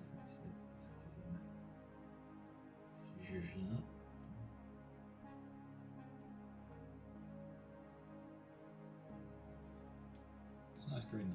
I mean, it's the perfect green. It's already pretty good consistency of green actually. It's because it's been sat there a while. Right, we'll get the leggings done first because that's going to be the biggest chunk of green, isn't it?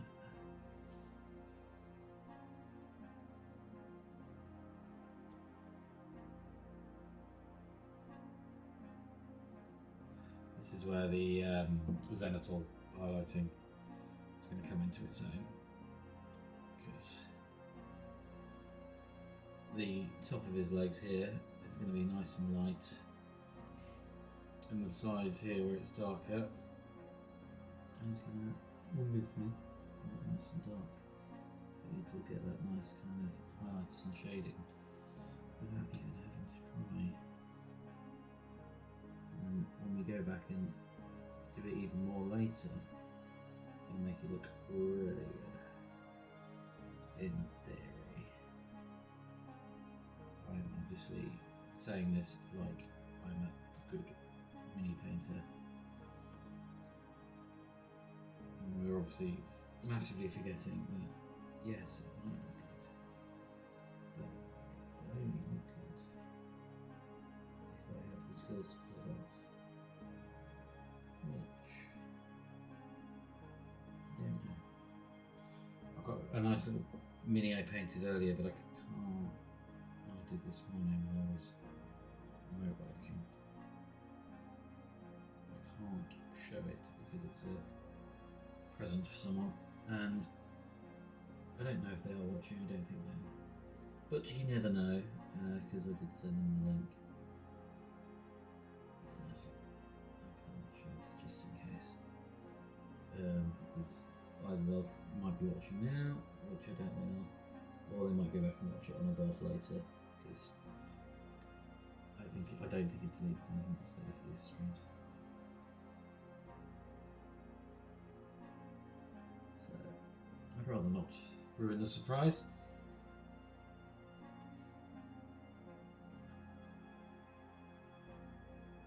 But like me, they're a bit of a nerd, so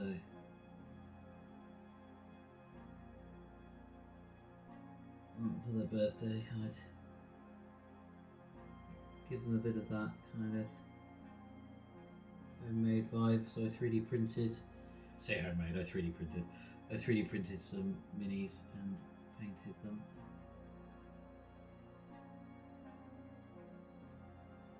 Knowing what they'll like, they'll probably use them for something. So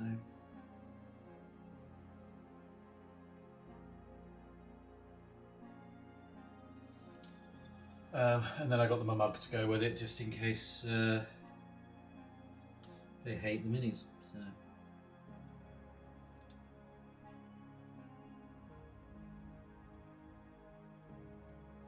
I'm hoping the mug will arrive tomorrow. What time are we on? Oh, bloody hell, it's 11 o'clock. Well, I am still wide awake, so I'll probably keep going until I get this finished.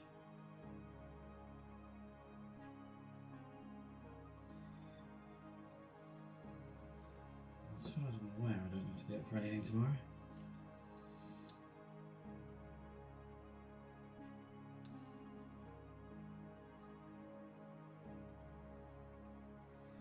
Work in the afternoon. That's not till the afternoon, so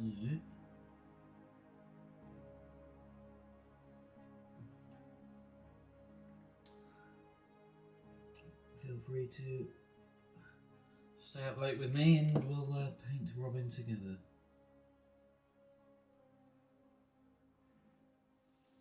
This green's not particularly saturated, like, yeah, it's not going on very well.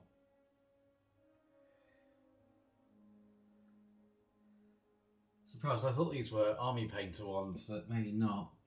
These are maybe just real proper cheap nasty jobs.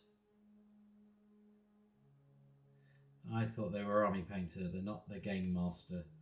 I don't know if that's like Wish.com army painter or if that's like a subsidiary, I don't know. The red, I mean, after a couple of coats they're fine. But that's the problem, is they're just fine. The Citadel paints seem to go on a lot nicer. But I didn't have the green I wanted. Whereas this green is perfect. It's just, it doesn't want to go on as well.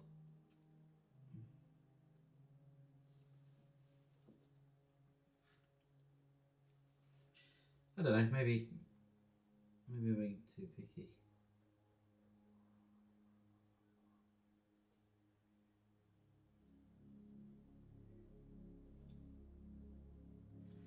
Like green is usually one of those ones that goes on pretty well and you only need to get it 1 or 2 coats. This, I feel like this is going to need at least 3. It's looking cool though. I'm liking how he's looking so far. I'm not unhappy with this.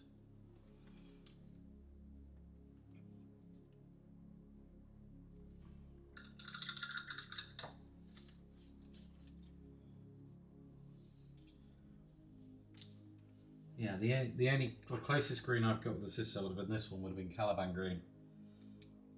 Let's have a quick look, just in case it's like spot on. I've got some airbrush paint green. That's lovely, but oh, it's actually pretty good. Do you know what? Let's grab a bit of this. It's a bit darker. There's no problem with bloody Citadel paints. They're a nightmare to get out of pots because they're stupid. Like they want you to take it straight out of the pot. You should never do that.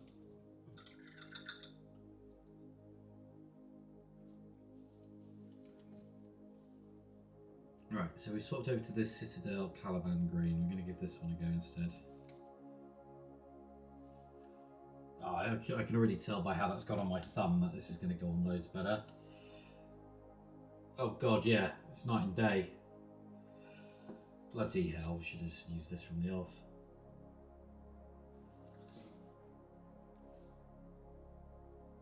Oh my god.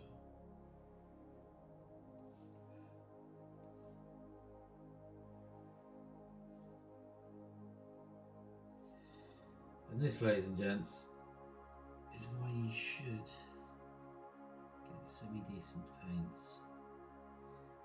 Makes a big difference. But don't get me wrong, those games, Game Master, yeah, Game Master ones, they're fine. You know, we've done an alright job with the. I've got a Citadel yellow as well. I'm thinking we sack off the weird yellow we're using. We try and use the Citadel yellow. Because with how this green is going on, I reckon that Citadel yellow is probably going to go on loads better. What the Game Master green will be good at doing, because it's slightly brighter, we'll be able to use that one for highlighting.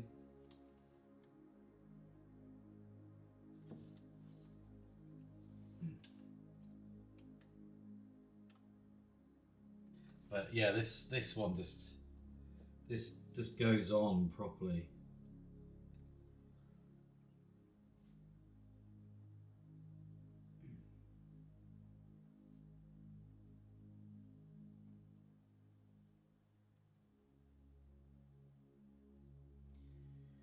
Like this would have been a one coat.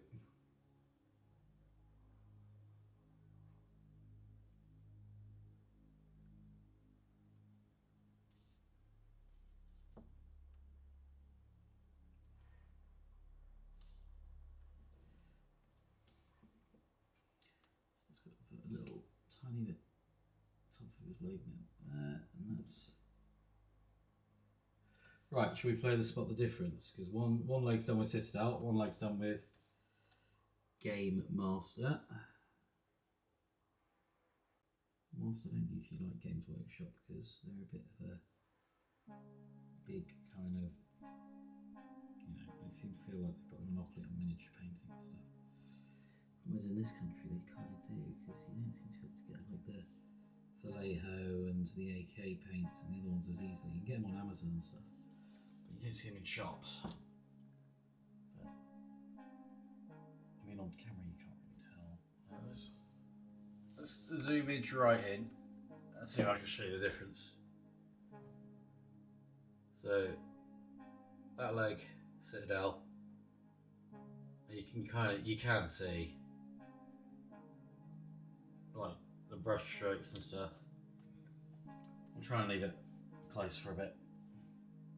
But yeah, my god, you can tell the difference.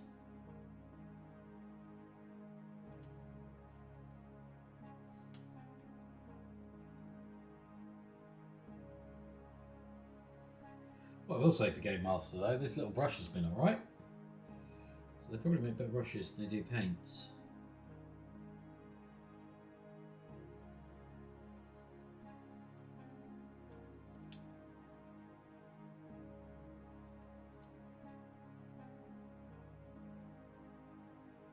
Yeah, like this paintbrush, MVP. Most valued paintbrush.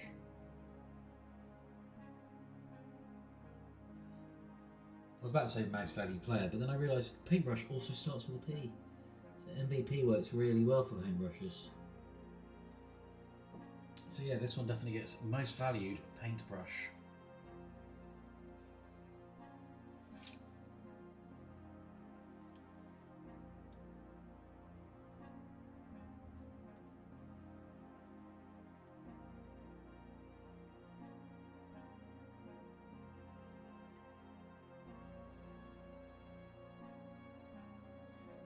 Right, now on to Not Yet / Love Run Reprise.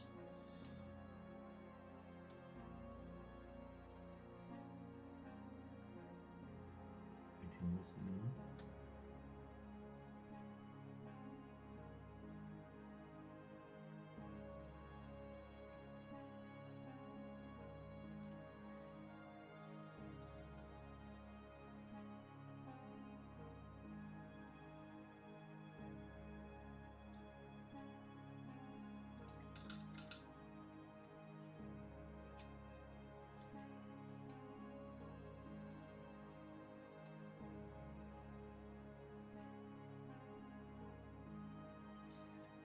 I don't.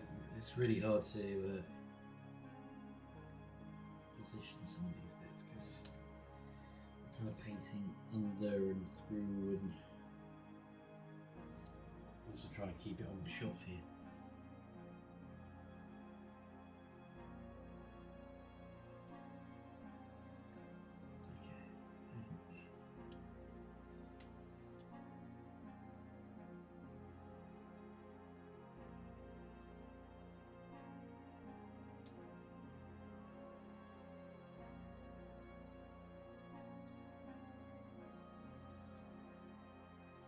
Yeah, that green is actually perfect. Should have used that to begin with.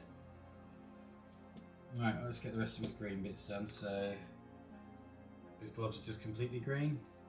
yeah, gloves are fully green. Makes life easier.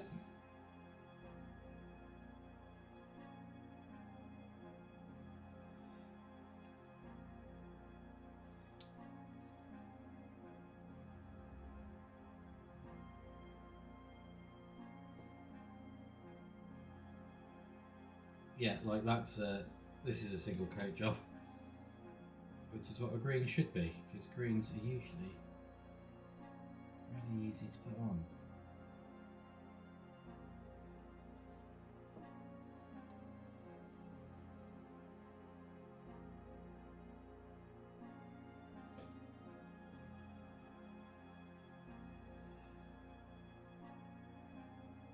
Okay, I'm going to try and use my Citadel paints then for the rest of this project, I think. I might even change my wet palette sheet, the way you're saying it, a little, like I said earlier, my UC, because I'm doing all the talking. They might be good for highlighting and mixing later.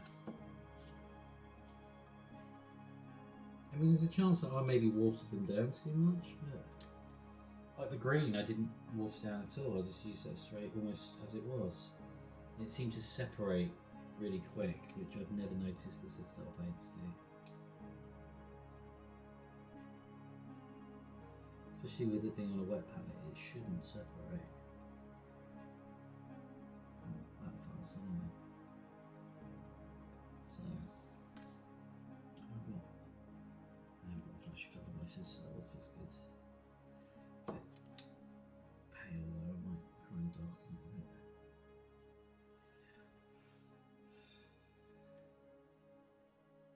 Trying to do his hand, it's quite Hard because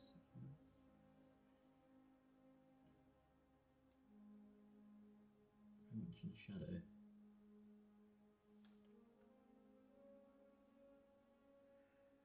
I don't want to overpaint it.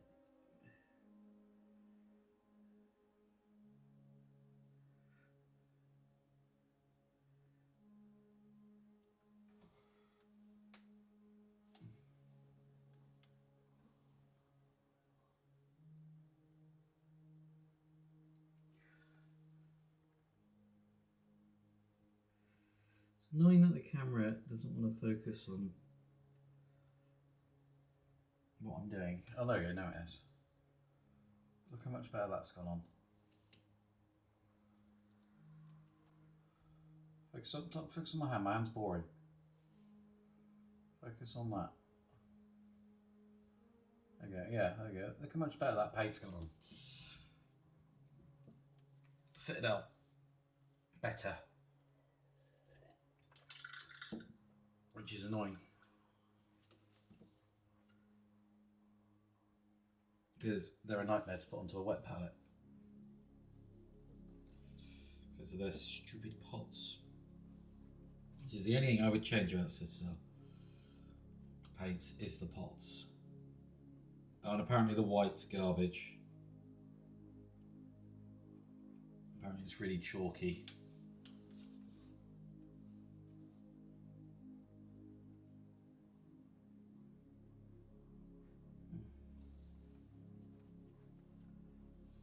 Why are you focusing on the paint palette? That's boring. Right, let's move the paint palette out of shot. Let's give it nothing interesting other than the model to focus on.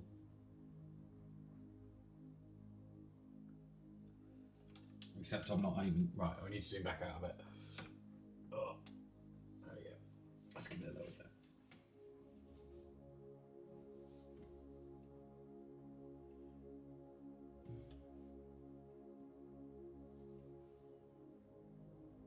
Right, am I in shot? Yes, okay, perfect. Let's just keep it there. What I should do is draw on my bit of paper the edges of frame so I know where I can hold things and them still being shot.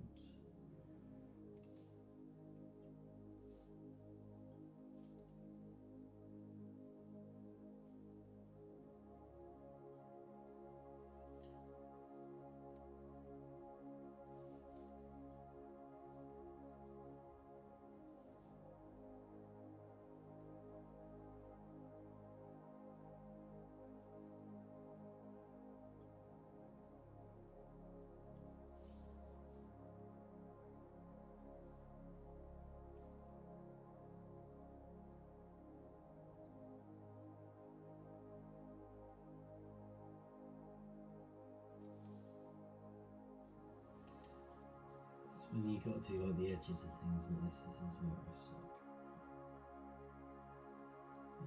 Oh god. This, where it sits, it's quite easy to kind of use his head as little.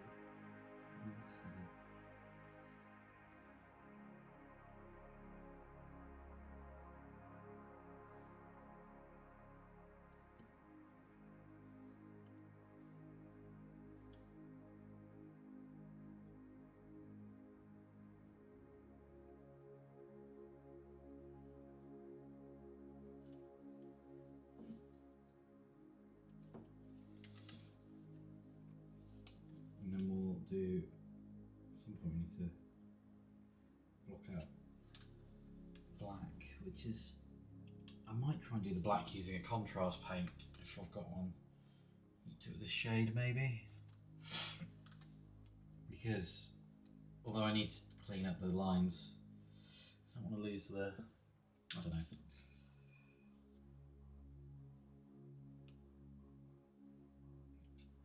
I don't want to lose my highlights. I don't know, we'll see. If I lose the Zenithal highlights completely, I lose them, it doesn't matter.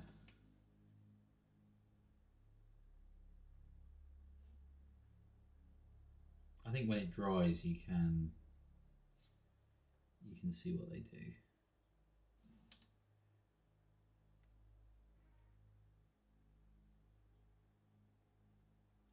This is where you can tell this is a synthetic brush, because a proper brush would have a bit of spring to it, whereas this keeps its shape. Like, so when I paint that bit, it doesn't kind of flick back, so it doesn't follow the shape of the model, it just kind of stays in its own shape,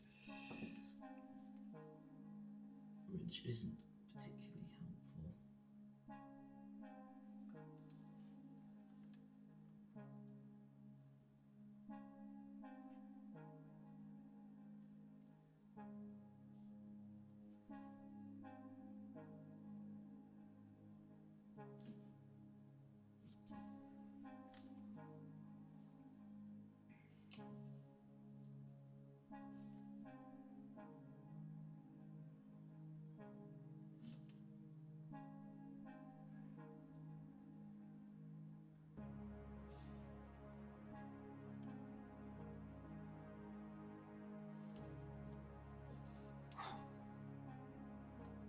I'm concentrating so hard.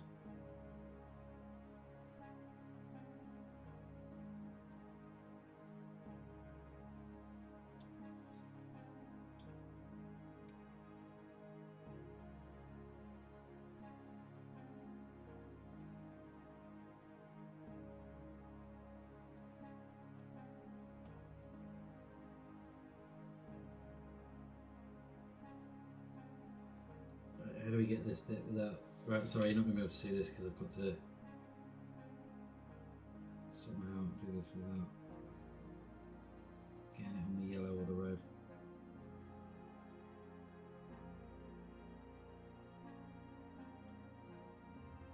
I can't see for the life of me where the actual tip of the brush is.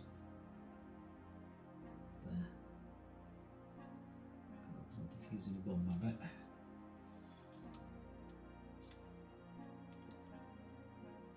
Luckily, this is nice and easy because it's a glove.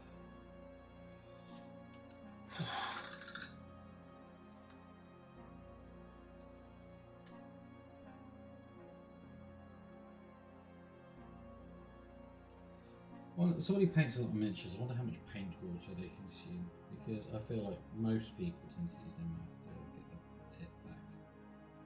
It's kind of a dull thing. Because I feel like if you don't do it, you just oppose it. Unless you've got, a serious paint allergy. This is just acrylic, it's all water based, there's nothing in it that's going to kill you. The same, I have got airbrush cleaner in there, but oh well, if you can clean an airbrush, yes, you can clean me.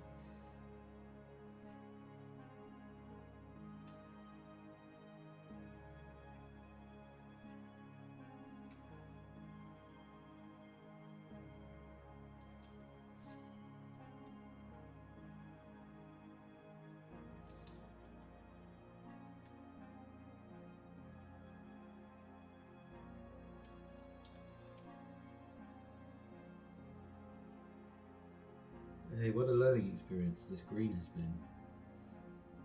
We've all learnt from this, which is Games Master paints compared to Citadel paints are a bit shite.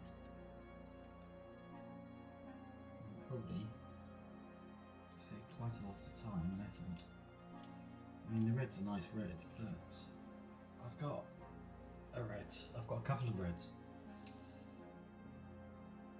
So I feel like I want to go over the red again.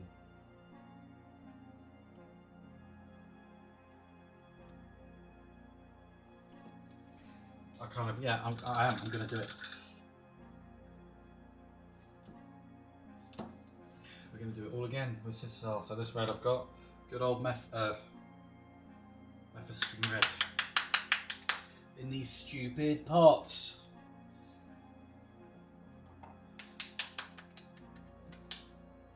On camera, that green looks great. It's because it is great. Oh, can I just drip it? Come on. Bloop. Oh, there we go. Oh, no, it didn't work because now it's just all good inside the pot. The intention was noble. No, I just made a mess of it. It's so hot.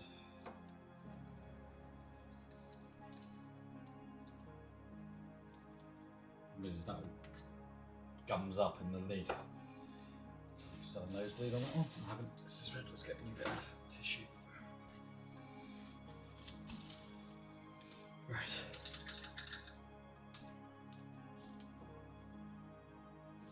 So one of the things I learned is what you shouldn't do. Apparently, where are we? There we are. Is get it to the point where you should never put your paint past the metal bit. You should always go about halfway to the brush. Because if you go to the metal bit where I actually have done there, it's where like the paint gets all crusted up in there and you can damage the brush doesn't work as well. If we look at my nice brushes, so these are my finest Kolinsky Sable ones. I've shampooed them as well, they still got like that. So when I finish with these, I basically shampoo them and store them like that, so they're kind of stored like you would buy them. But I've never got paint down to the actual collar, because that's a really good way of messing your paintbrushes up.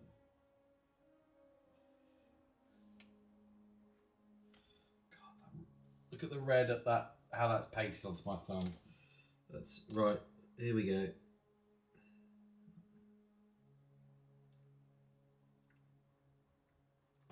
Goes straight away on the green. Bollocks.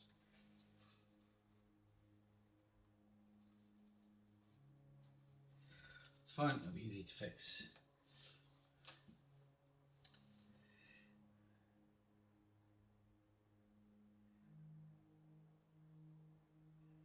We only would have had to go over his balls maybe twice if we'd used this.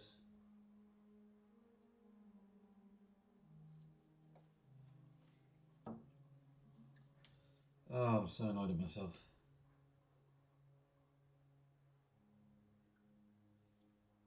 I mean, you can just see how much better that's going on. It's a solid block of colour.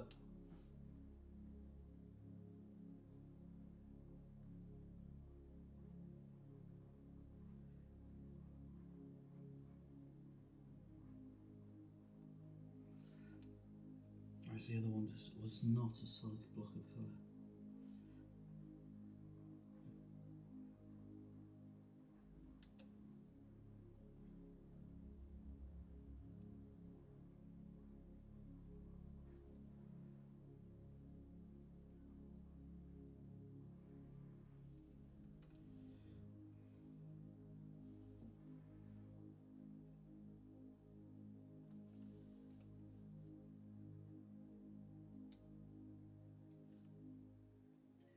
Sing to Fair by The Amazing Girl, which is one of the most beautiful love songs I think ever to have been written.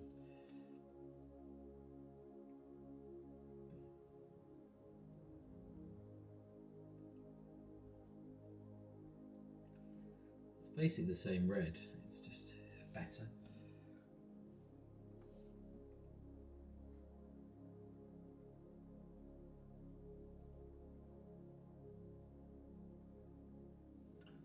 Trying to be careful because obviously we did quite a good job with the green.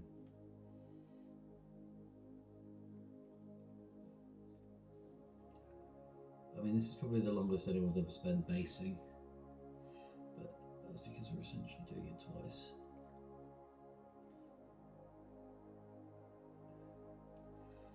We'd have only done it once if we just used Citadel paints to begin with. But I didn't because the other ones are easy to dispense, and that was literally the only reason I didn't use them.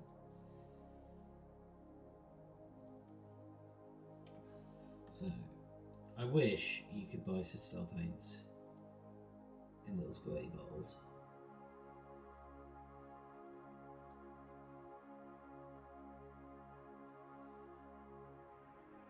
Even if I had to like bulk buy like bigger packs or whatever, if it meant I could buy them in Like bottles like this. then I would buy them all.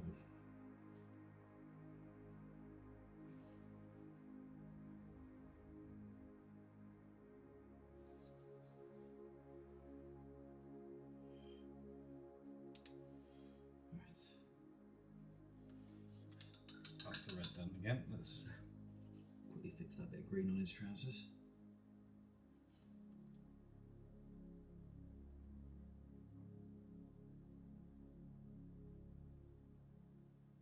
Bosh done. Much easier that was to fix as well. right. So, we ready for how much better the yellow's going to be?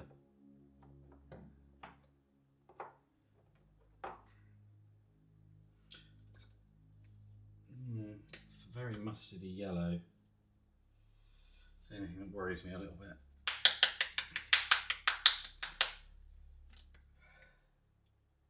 No, do you know what? I think it's going to work. Because I think that yellow's too bright. And then we can use that yellow to highlight. So, although saying that, we can even use that yellow. Because I've got those are the two yellows I've got. And that's the base one, that's the layer one. So the layer one is the one you're supposed to use for highlighting. But, let's just see.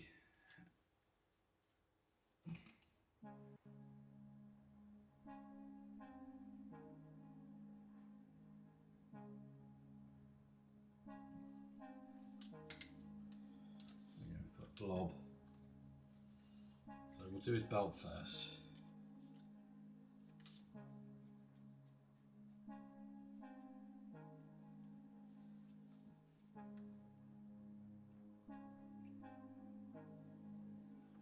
So yeah. Do it. So we'll do the belt first. Oh my god. So much better.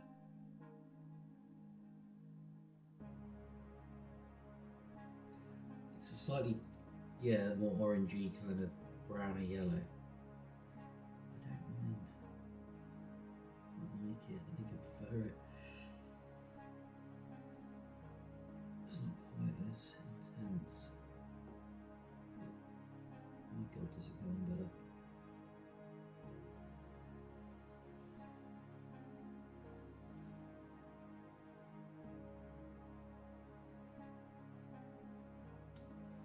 Bit too much paint on the brush now.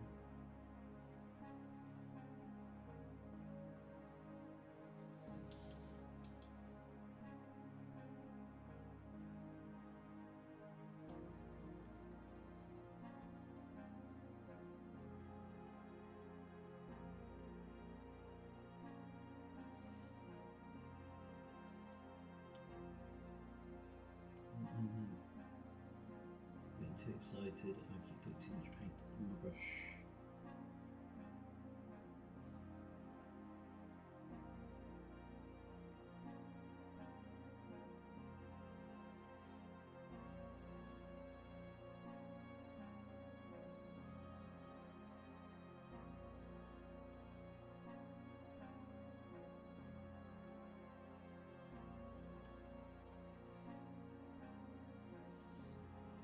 There we go. That's so much better.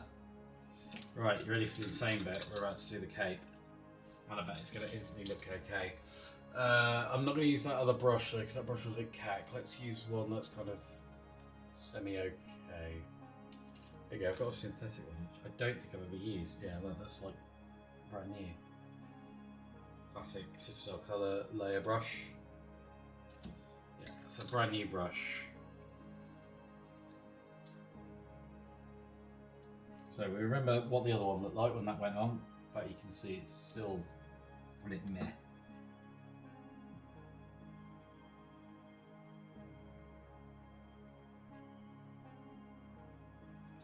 See, the synthetic ones, they seem to load the paint fairly well. See, yeah, they load the paint pretty well. They just don't hold a point. Oh my god. Oh my god. I don't know how well it's reading on camera, but the difference is huge.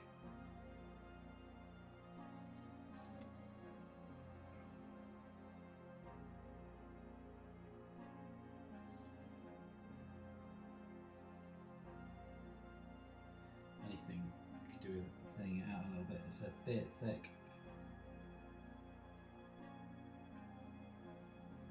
That's better.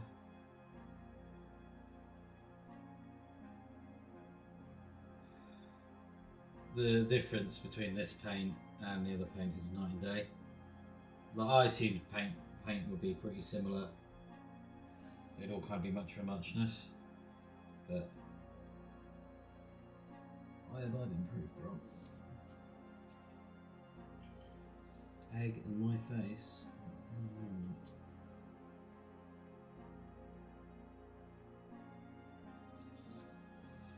So I don't know if you can see the difference. How much smoother that's gone on.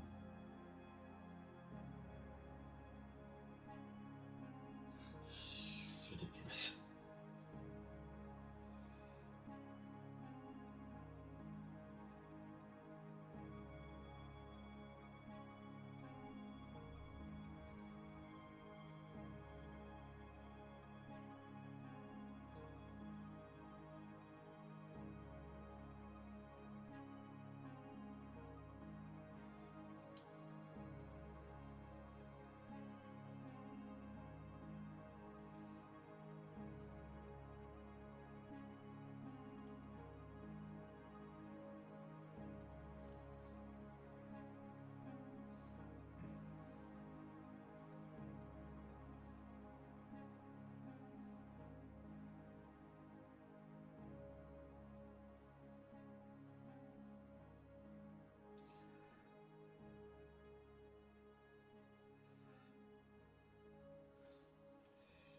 I mean, yeah, the other yellows primed it nicely, I guess.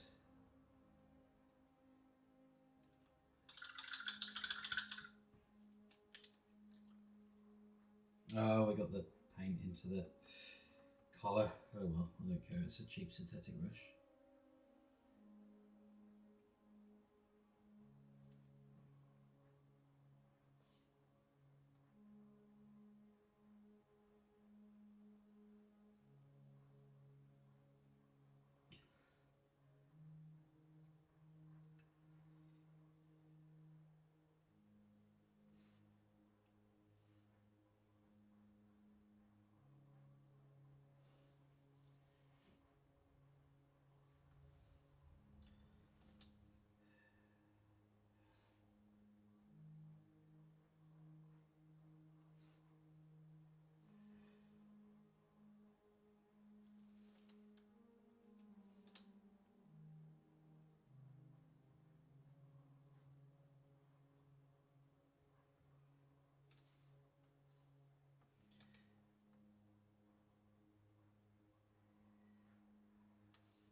Oh dear.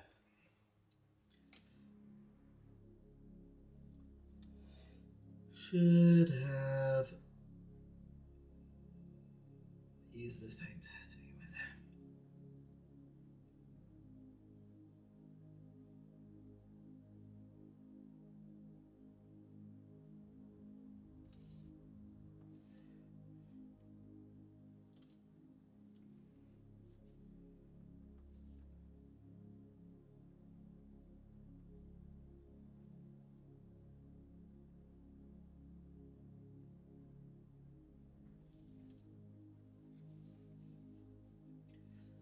Oh, lesson learned, chapter read.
I'm still going to go over it one more time, I think. But, like, I'd get away with not.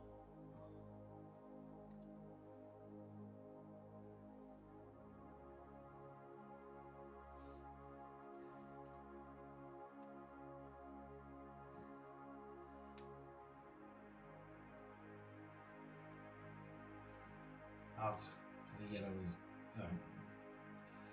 Can't even fix the green.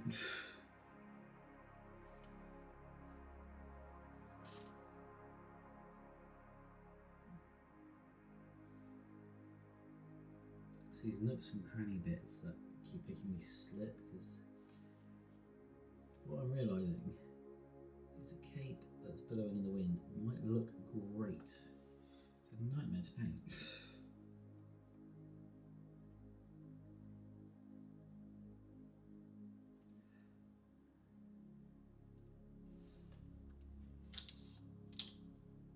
Just quickly shoot some bit of green on the leg.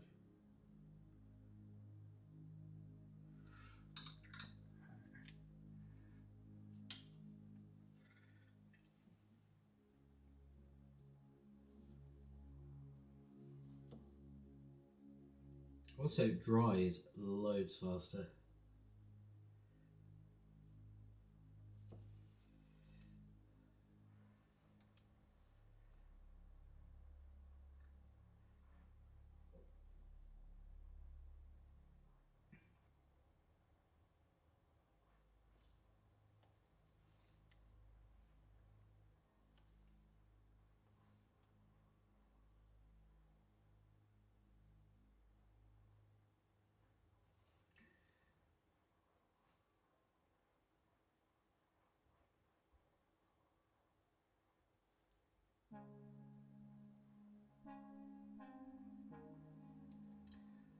Right, I think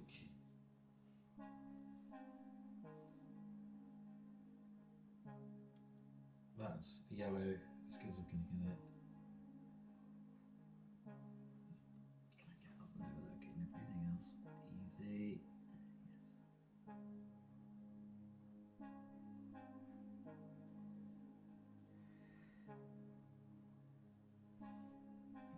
Just trying to check if there's any bits where it's gone dark.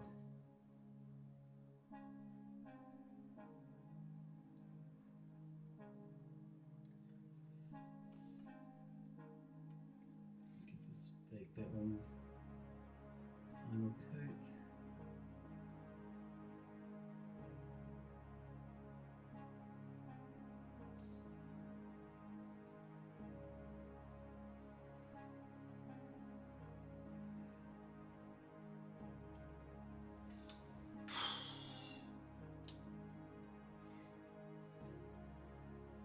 Yeah, just looks loads better. And then maybe we could do some highlighting with the other yellow. Okay.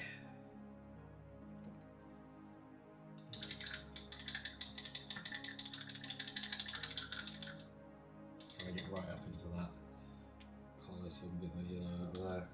Nah, it's in there forever that. Oh, right, posture check. Have a Coke, have a minute. So we're now at the stage we should have been at least 45 minutes ago. Oh, we've blocked out a lot of the colours. That's already looking loads better now with decent paint on it. I'm happy with that. Let's get some... should we do his skin? There's only a couple of bits, namely his face and his elbows. So I've got this, that's the skin colour I've got.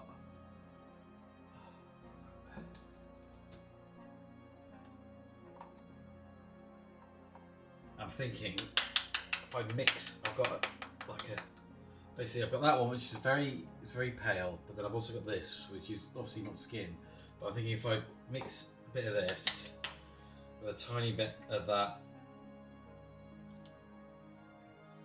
Like pinky colour.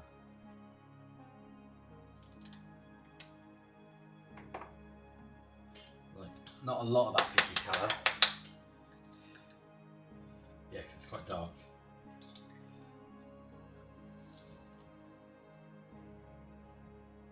So we're just going to put the tiniest. Okay, so we've got the pinky colour. Yeah. I know you want it. There we go. So what I want to do is put the tiniest.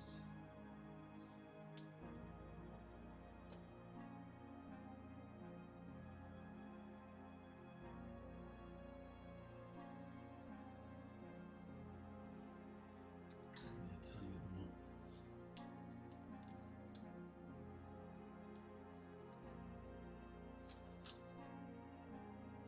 Just to make it a bit darker.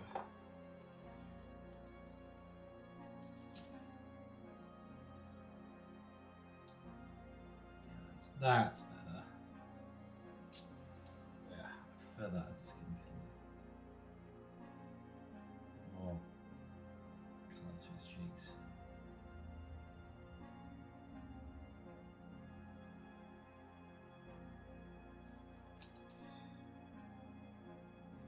It's a bit more like my actual skin colour. Give him slightly better, slightly more red undertones. Go on your palette because you still focus. Right, so we've got elbows. These are the easy bits, so we'll do these first.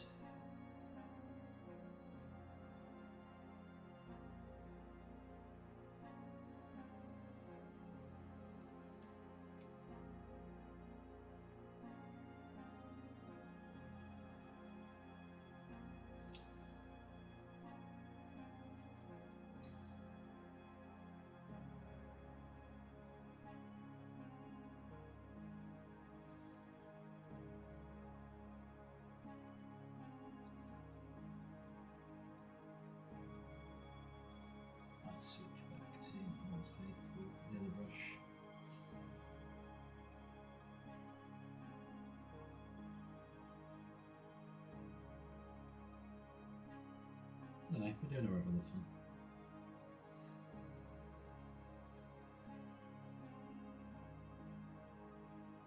I'm not getting the best point on it, but I'm getting a good enough point for what I need. Oh, get the right colour.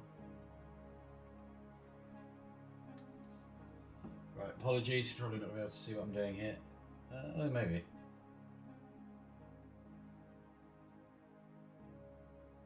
It's kind of hard because I'm sort of in my own light.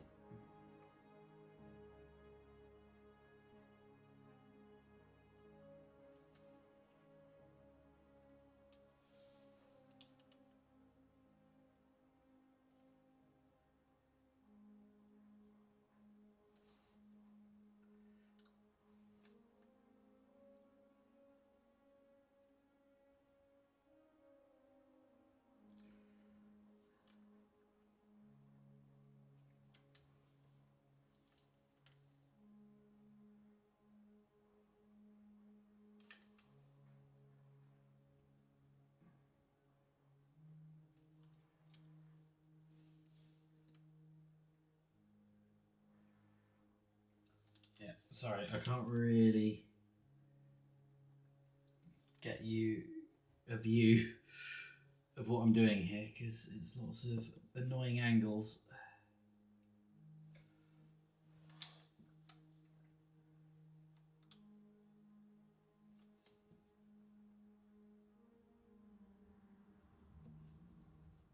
One is doing one's best.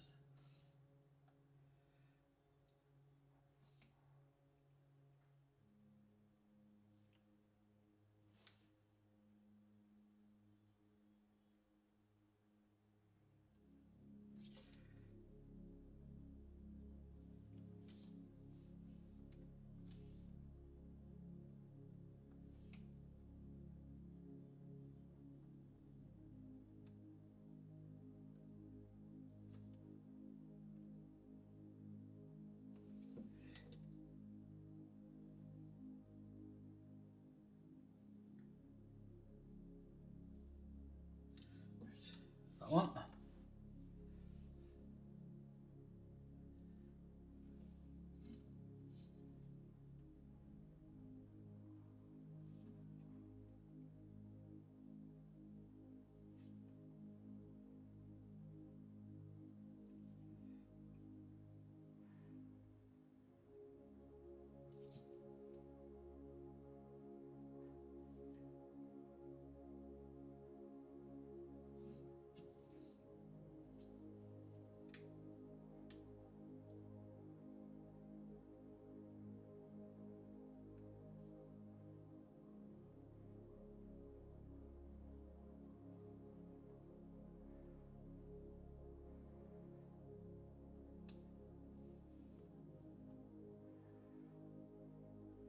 Oh, my hand gets very shaky when I'm going at weird angles.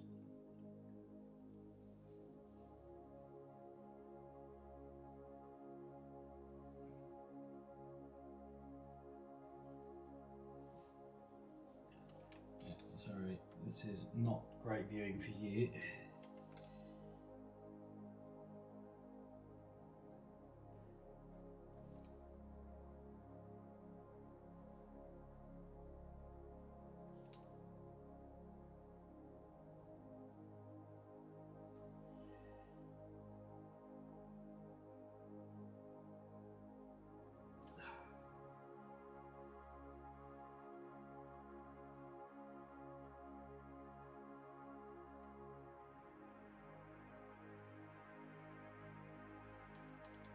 Nearly done.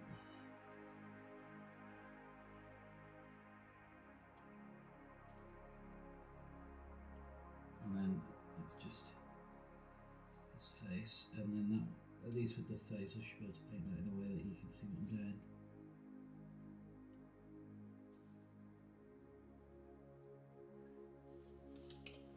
Cool, that's that done. Right, FaceTime.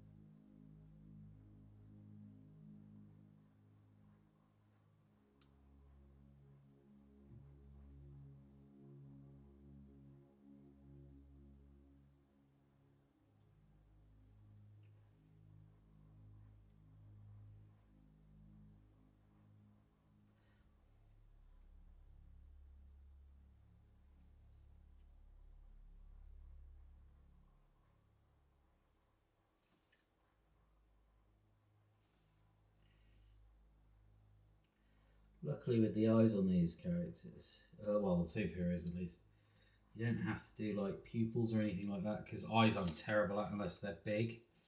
Because in Batman, they seem to have their mask and then they have the eyes are just always just white. Especially in like, you know, back to like Batman the animated series and stuff. And I'm absolutely fine with that because it makes my life so much easier.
I'm going to somehow get in there with a very fine brush later. And line the top of its cape yellow. It's got like the whole thing's got like a yellow line around it, and that's going to be fun. So I'd like to get that right if I can.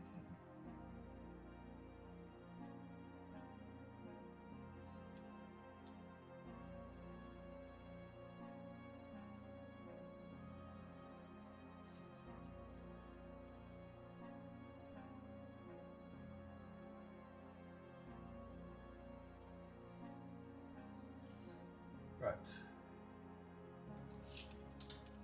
There we go. Let's have a look. Oh, where is he? Come here.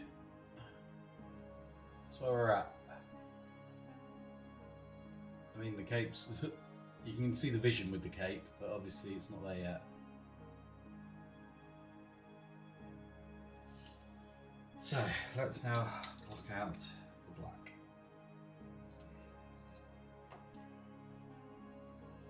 So what my thinking is with the black,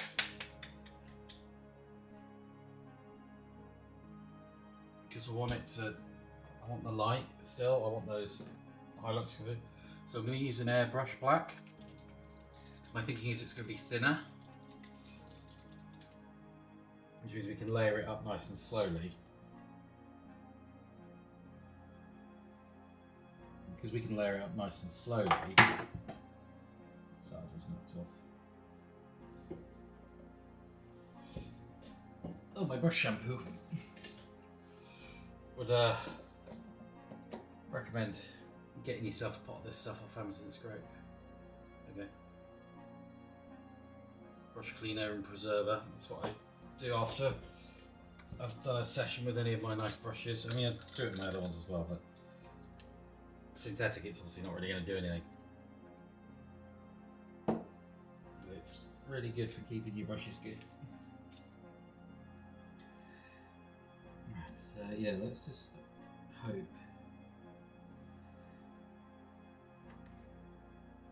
Yeah, it's nice and thin because it's airbrush paint.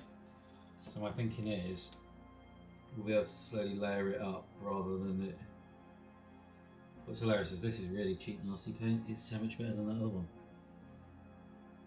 Yeah, we can just layer it up rather than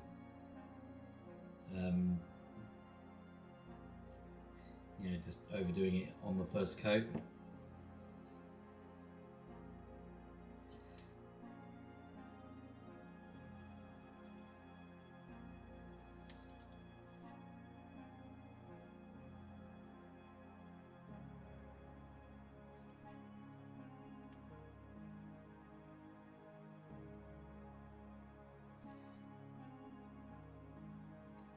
because then we should be able to do the black whilst still preserving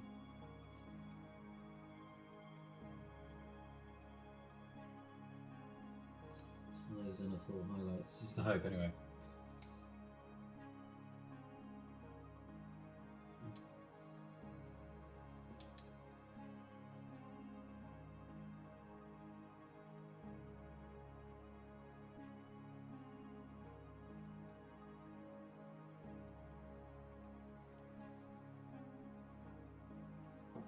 Yeah.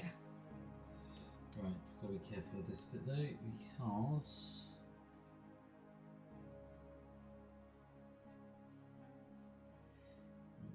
the tops.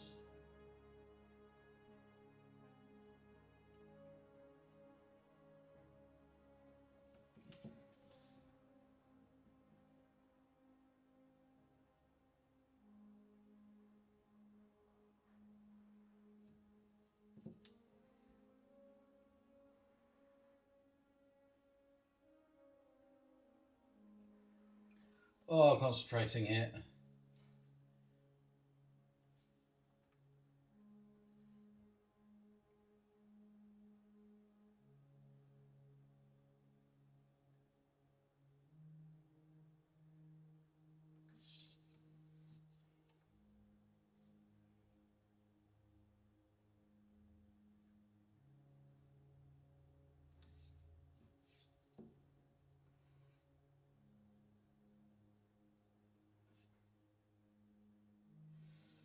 That boot's done. I'm hoping it'll also dry a bit shiny, so it'll make his boots look nice and shiny. Basically what I'm hoping for is to go on more like an ink.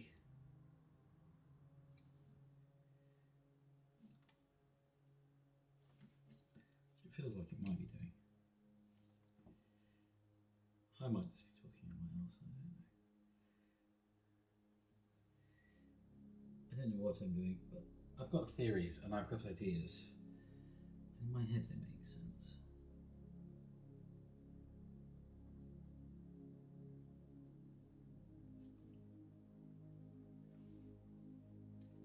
What time are we on? God, it's nearly midnight. Going for a while. How long are we doing this for?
Big brush split, there we go. Therein is the issue with synthetic brushes.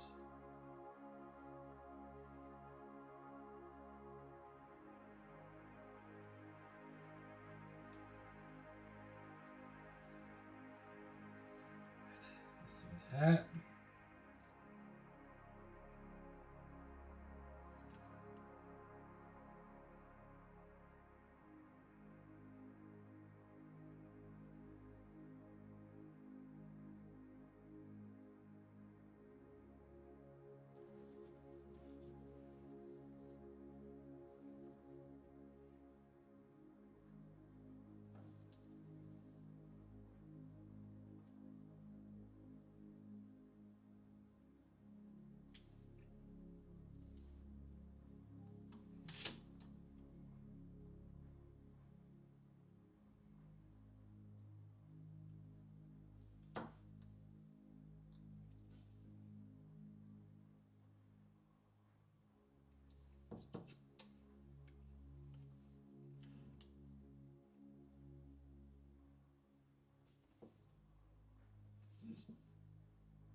Right, how are we doing?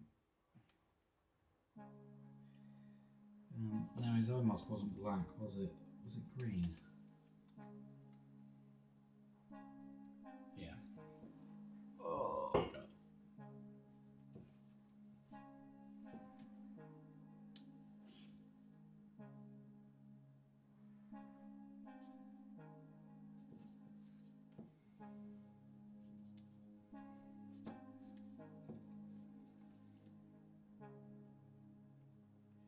Yeah, there we go. This is where this airbrush paint is going to really come into its own.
Sorry, I'm probably painting miles away from you. Okay, sorry, I was concentrating.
Sorry, I'm trying to remember to lean into you.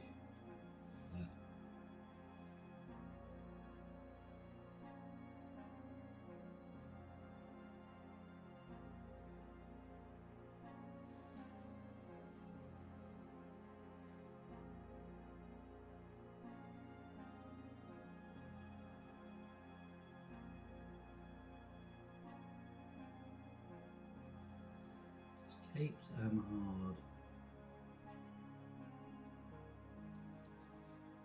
See this one because it's got that like yellow border. Which I'm trying to sort of keep.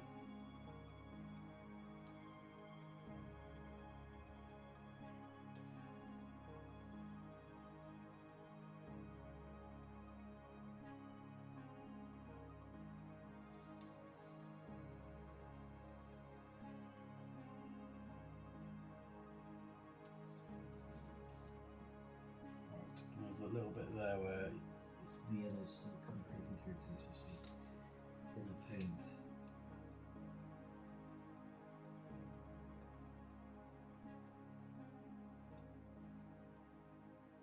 There we go, got it.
Now listening to Marbles by the Amazing Doll. I love these songs. They're just, the problem is I'm desperate to like play them at open mics and things like that, but so many of them are duets.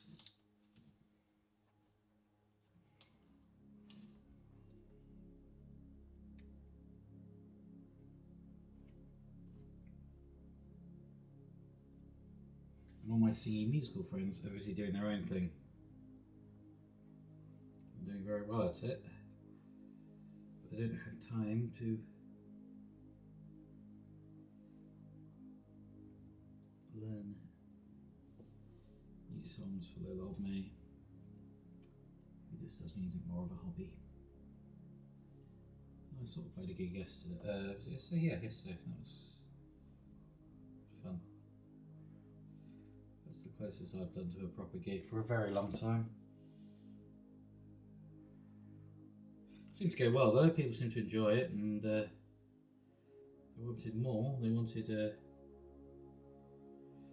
vibe I got was they wanted me to carry on rather than the DJ, but apparently the DJ was keen to spin some tracks, so I got told to shut the front door so the DJ could spin up, much to the annoyance of the baying crowd. But I left the people's champion, and that was what mattered. Leave them wanting more. You know what they say, always leave them hungry. God, I love the theatre.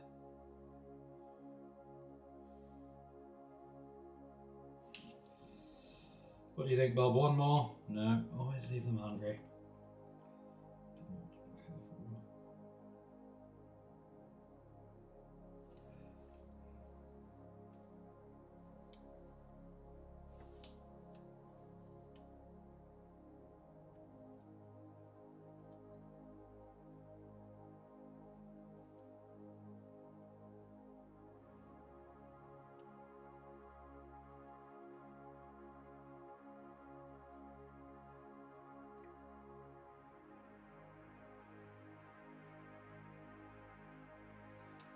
Let's go.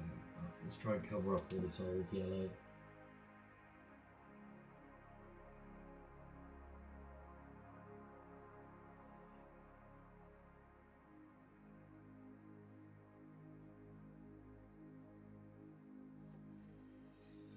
I can do that, it'll neaten the edge up a bit as well.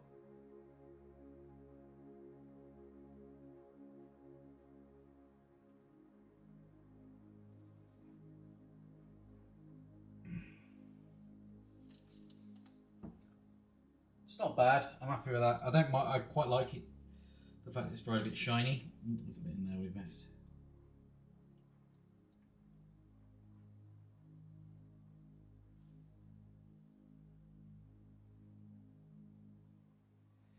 Yeah, I like his cape being like glossy because it makes me think like it's silky.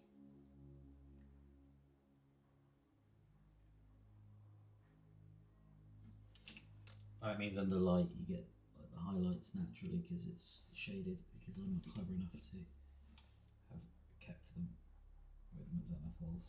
I tried.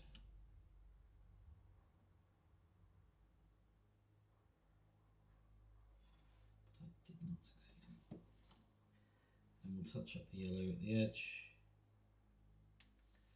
Once this is dried.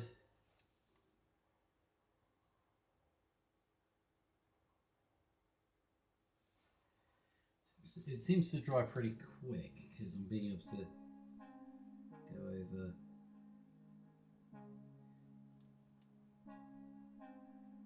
this bit again.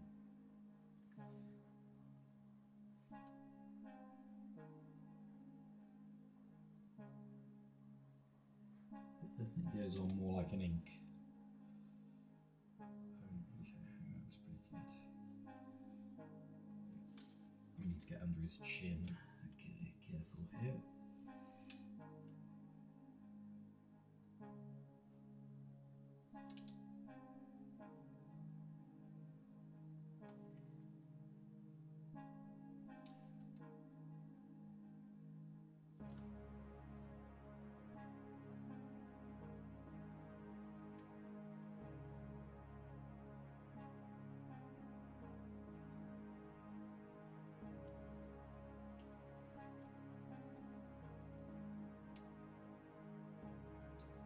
Let's see where his colour is there.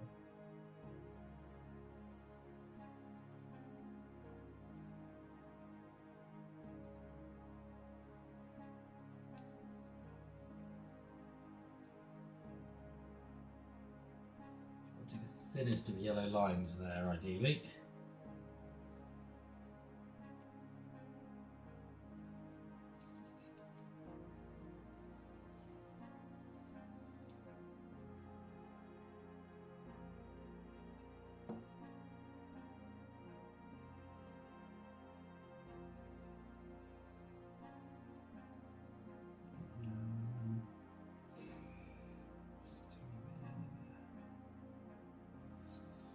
Got some yellow edging to do.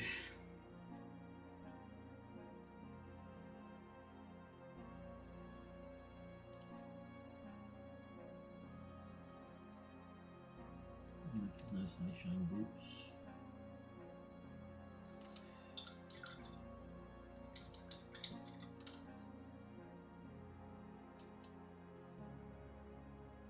Oh, and his Robin. Right. Might have to use a Warhammer Black. No. Okay, here goes. Here goes nothing. We're going to try and black the arm. And adjust the arm. Well, not just the arm, the circle that it's in. Yeah, there's black scrap for this. Okay. Don't need the Citadel black. It's too thin. I need a proper black. Should be able to. I don't need a lot. So I'm going to be naughty. I'm going to go straight out the pot. Because I only need the tiniest bit.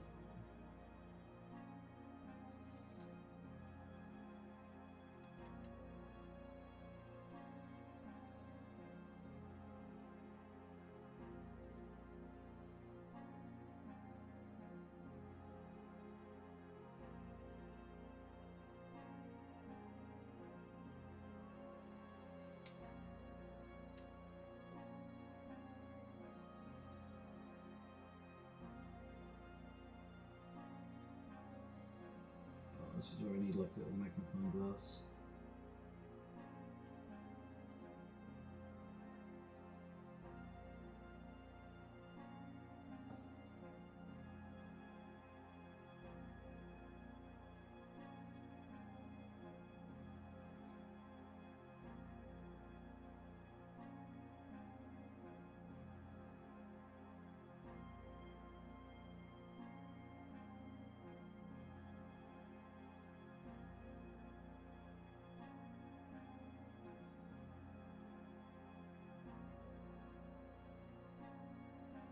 No, I think that's pretty good. I think we did it. I think that's pretty banging. The R is going to be even harder. Yeah, that's pretty spot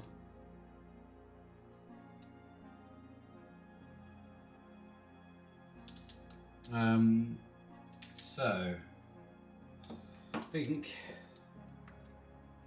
it's time for nice brushes and detailing. And what we will do to celebrate that is we will pour that water away.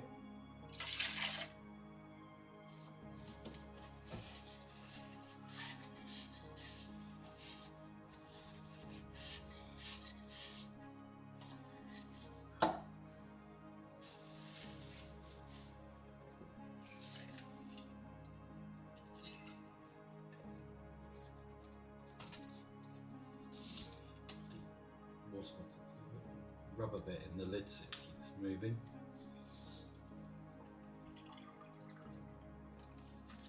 So we go, got some nice clean water.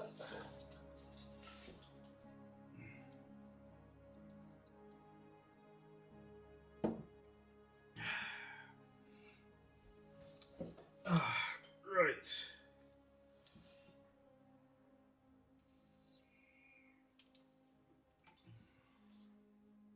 I think, babes, what we're going to go with is whatever this is a Golden Maple Master 1 Finest Sable. I think they are Kolinsky Sable from what I remember on the page. 20, whatever that means. But as you can tell with this, you get a really nice point with this brush. So, the first thing I'm going to do, because it's going to be the hardest, is I want to do the R. And to do the R, I'm going to use what little is left of this Flash Gits Yellow. There's not a lot of this left, because this was given to me by my ex-partner who used it for painting something on a rucksack, I believe. So we're going to try and paint this R. So literally the tiniest dab of yellow on here.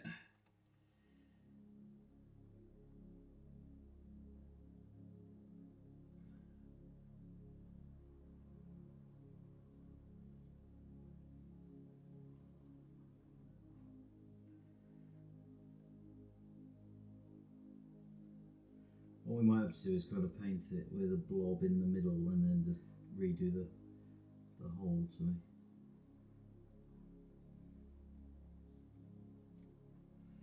Although, if I can't see it being an R, I kind of don't care.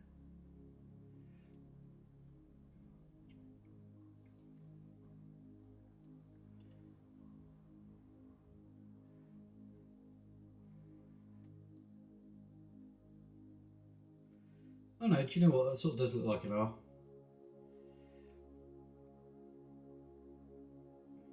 And then if I just repaint in the gap with some black. Yeah, that looks like an R.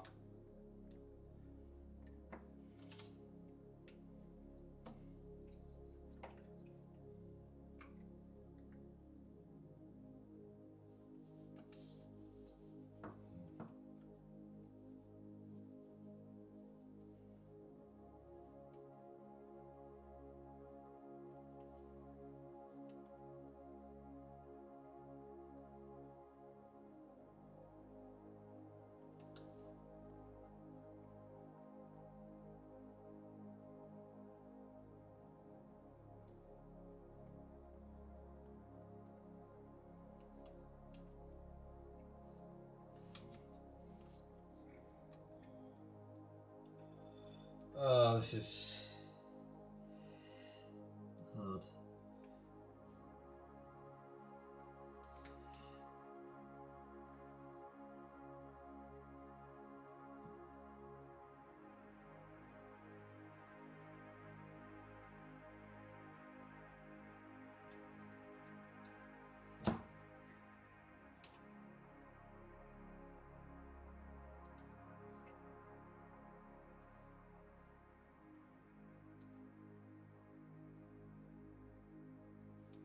happy with that. I think that's as good as I'm going to get it. I don't know if you can see that.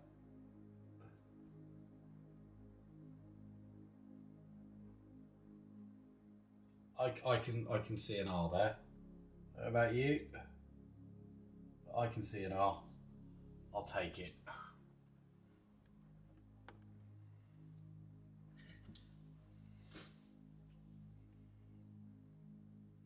Right. Mask green.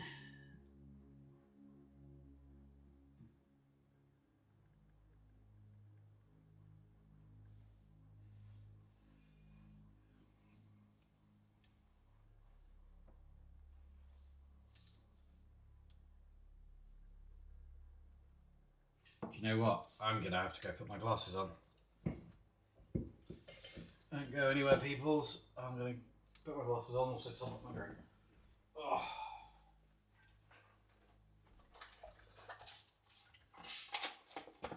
How long are we going? 3 hours. To be fair, I'm happy with how he's looking. Where are my glasses? On my PC.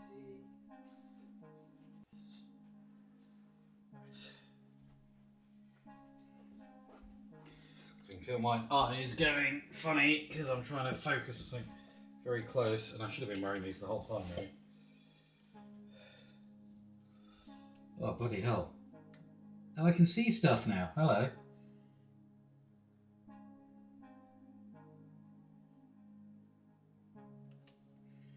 Right.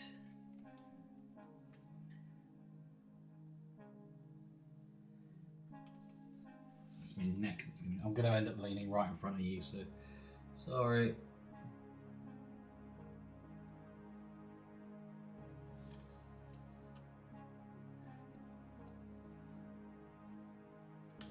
I might have to lose.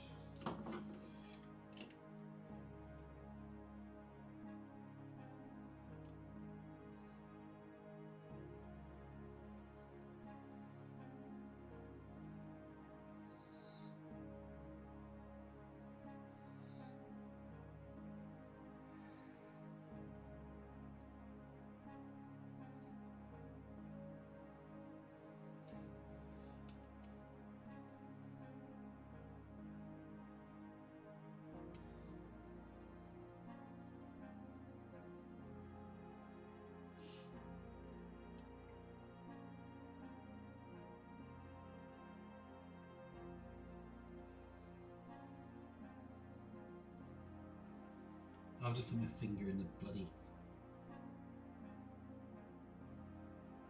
Oh, I need to wash these jeans, right? It's fine. My trousers.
fly away hair at the end of the brush, which I just trimmed off.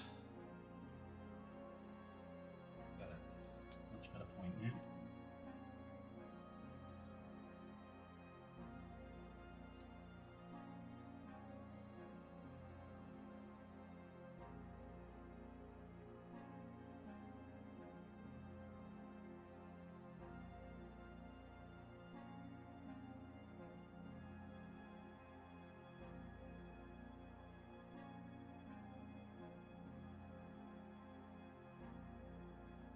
This is an amazing double. Oh, we've gone to Olivia Rodrigo, okay.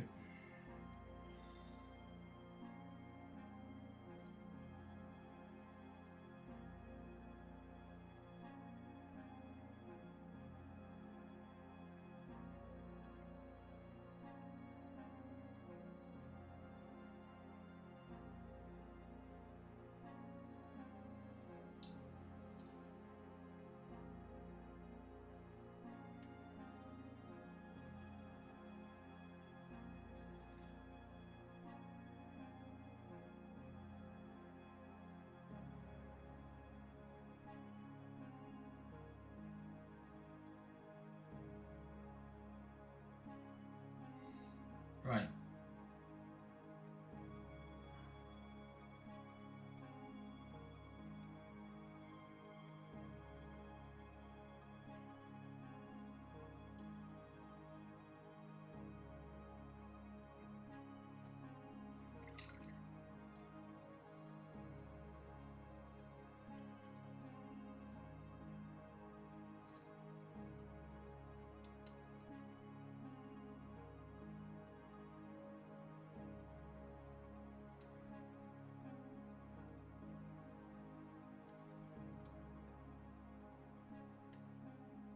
Cool.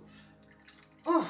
Right, now we need a decent, well, don't really have much choice, so we're going to have to use, what have I got? I can go chorus, but we're just going to have to use, I'm just going to have to use the white.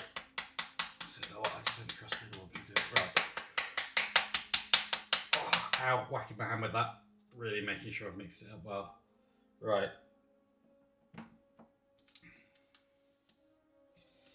Got to be really careful here because we're literally doing his eyes.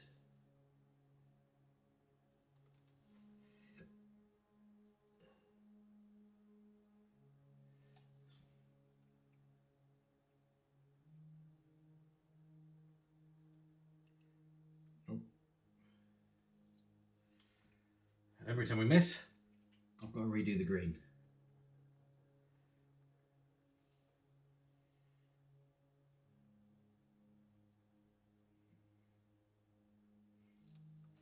This is going to take a few goes, I think.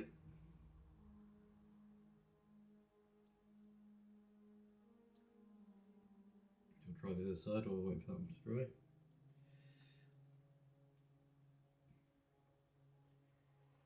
That's not bad. I think we can make that work.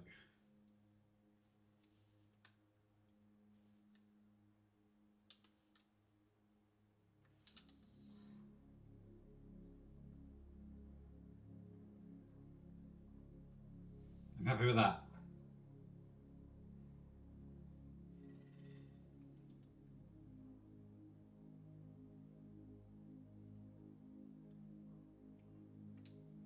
That's pretty good. I don't think I'm going to get that much better. Just tidy up the edge.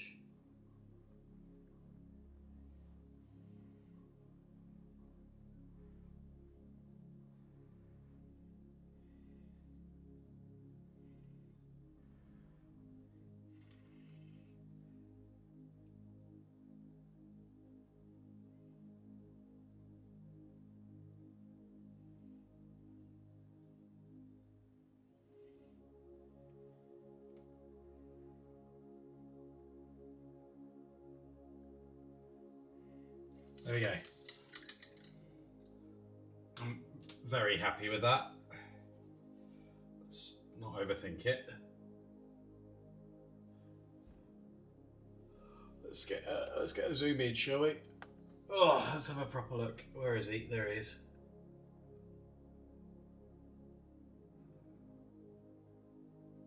Yeah, I'm happy with how that face has come out. Woo! Okay. We need it. Oh, and breathe. Okay. So, what have we got left?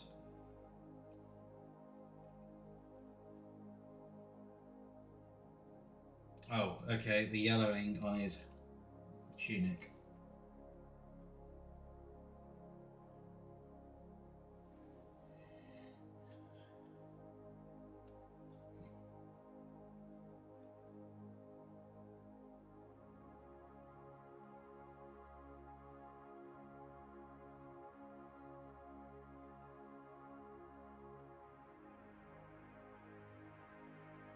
That's crap.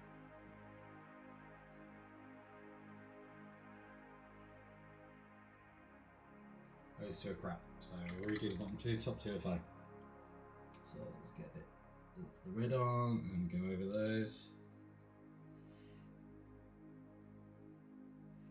Everything's dry. While those are drying, we'll do a second pass on the top ones.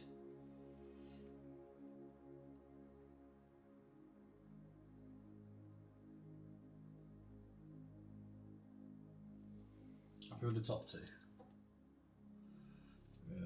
No, saying that. No, I'm happy with the top one. Not happy with the second one.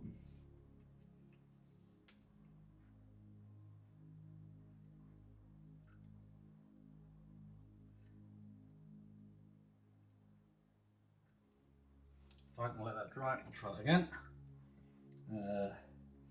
Let's see what this looks like, so we can always go over it if it looks shit. Let's take some of the crap paint and see if we can use this to just do some like...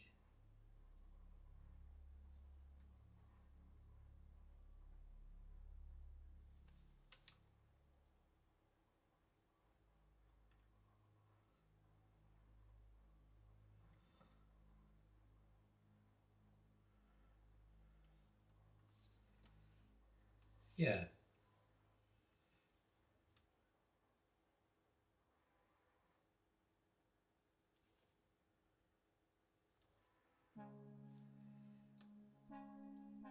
Keep dipping my finger in the other paint.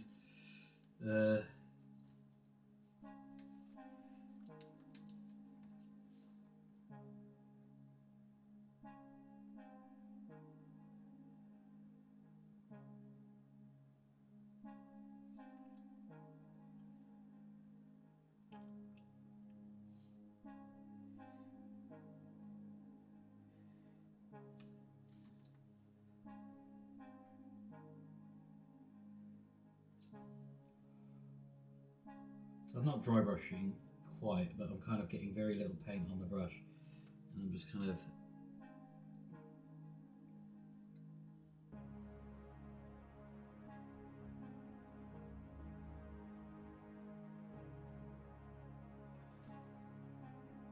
using it to pick out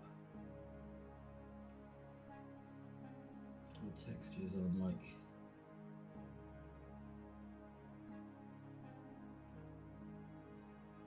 some gloves. Got a bit on his arm there, but we can easily cut that up.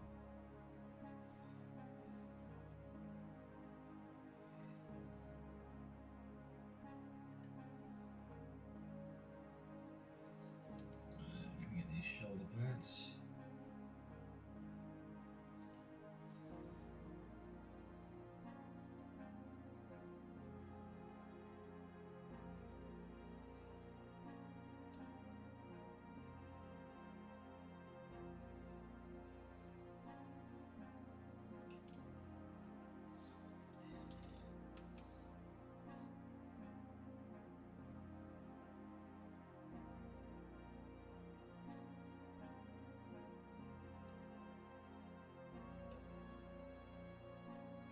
Okay, let's just fix that bit of his arm that we accidentally just...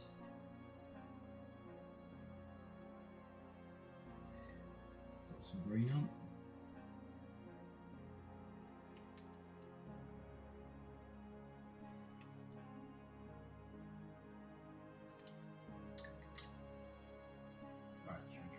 yellow.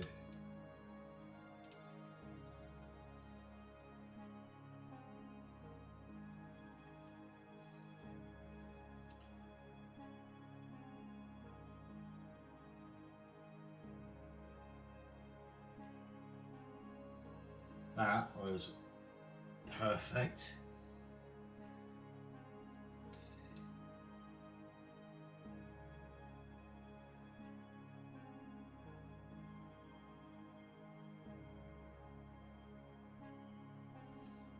Perfect.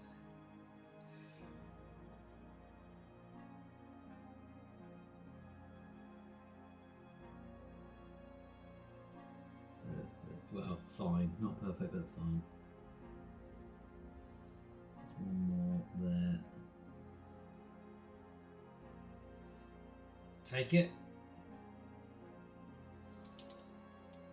I'm happy with that. I'm happy with that.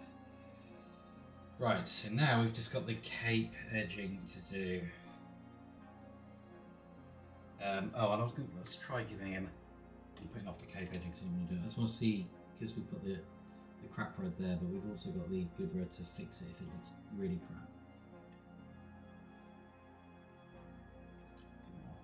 Right in that.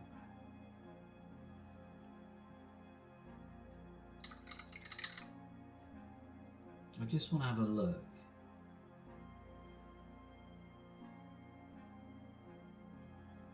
At what this will look like if we.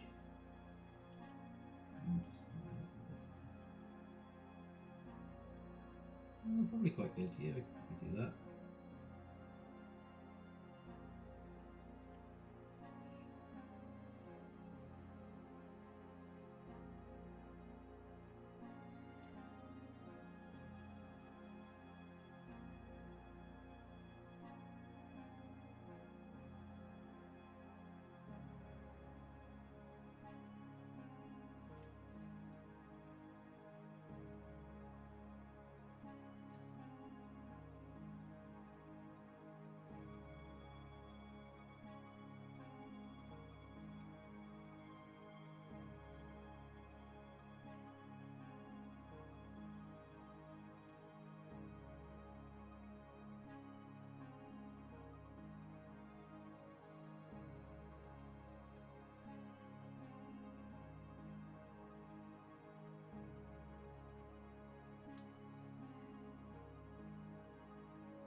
This gives it a little bit of texture. Yeah, happy with that. Okay. Right, now the bit I've been putting off. The yellow end, the tiniest of tiny yellow lines.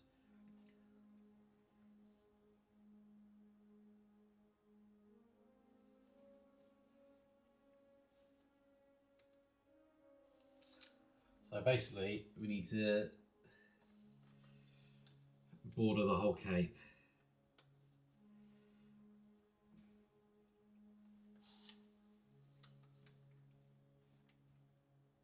I'm going to have to zoom the camera out so you can see what I'm doing because I need to be able to get up close to this.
know what I'm listening to now, but it's weird and I like it.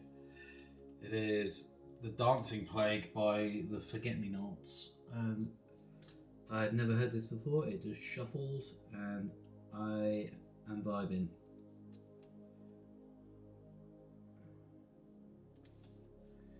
It's weird.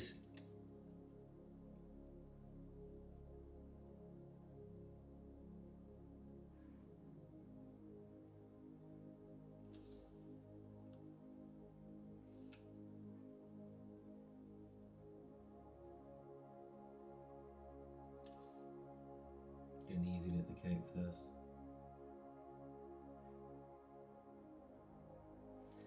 You can tell I'm putting off the bit I really don't want to do.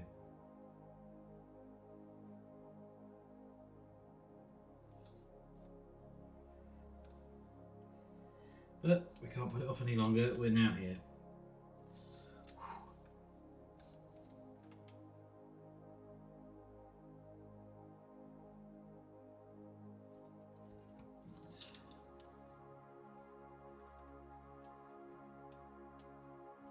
So, has it got like a line around the collar set? Okay, so it's got like a line that goes around the whole back of the collar. So it should have a line.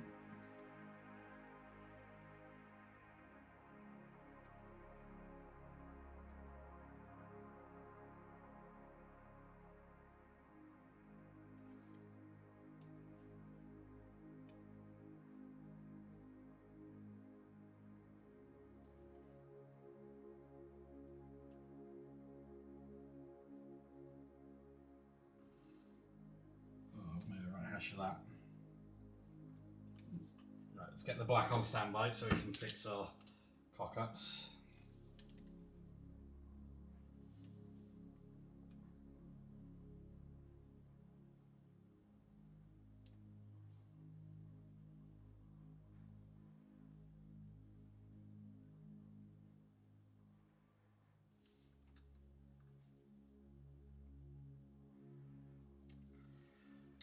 So we've got the black there for when we cock it up.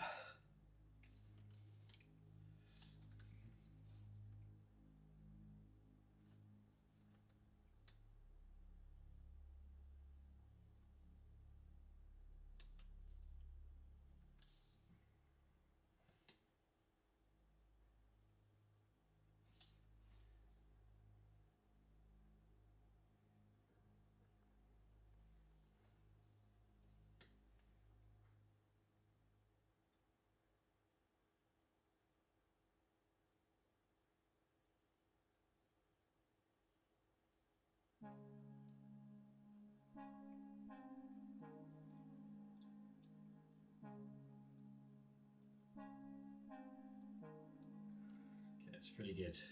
Keep that up.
This sounds like skunking fish in a bird cage. No idea who this is.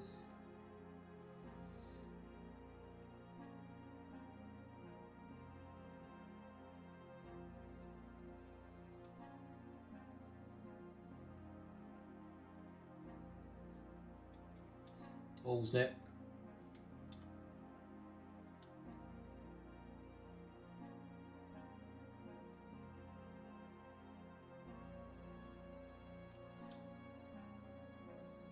Good up to a point.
That's as good as I'm going to get it.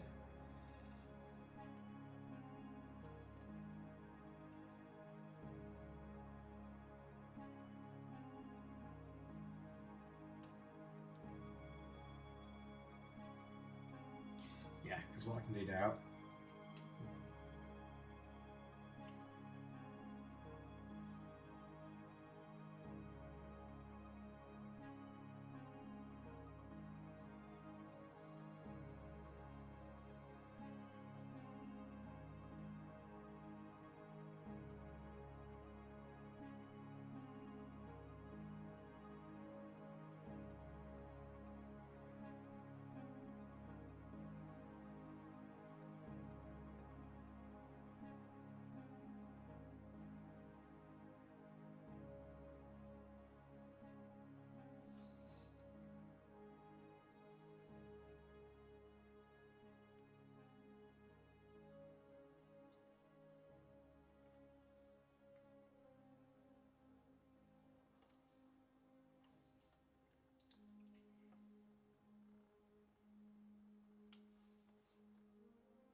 Now they. I think just tiny bit, tiniest. There, that'll do.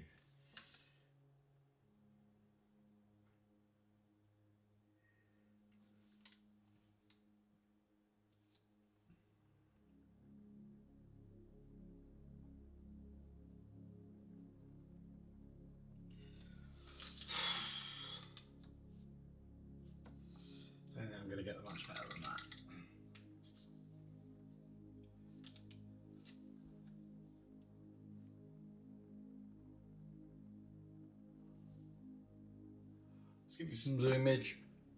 Here you go, let's have a look. There he is. Just get the line around the thing. We've got the eyes pretty good. Even got some sort of highlighting going on there. Overall, let's take some of the.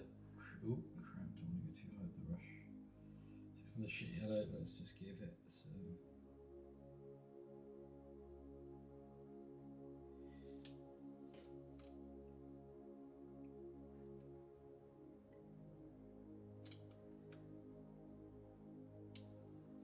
Just do some Little edge highlights on the cape.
Okay, he's done.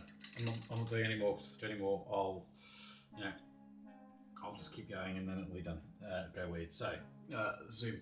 In fact, no, we'll do a final beauty shot. Put on my little doodad. See, where is he? There he is. There we go. I'm happy with that. Bit of shading on there, bit of texture on the cape, bit of something on the leg. Cape's looking pretty badass. It's even got the collar. The R's pretty clear, eyes are looking good. Overall, I'm pretty bloody happy with that. So, close up various paints. Back in there, you go in there, you go in there. Might need to buy another one of those yellows. Then we'll check out our palette.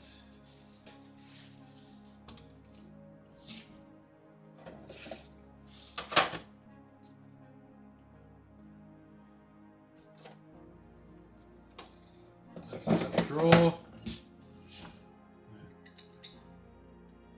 And I'll show you this because this stuff's lovely. So this is the brush shampoo. You just wet your brush. You just give it a bit of a smush.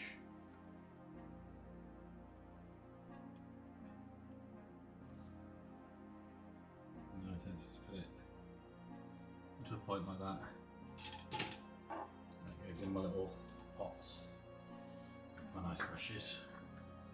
This stuff seems to last forever as well. It's about 12 quid, but it seems to just keep going. Let's pour my dirty water in my dirty water jug.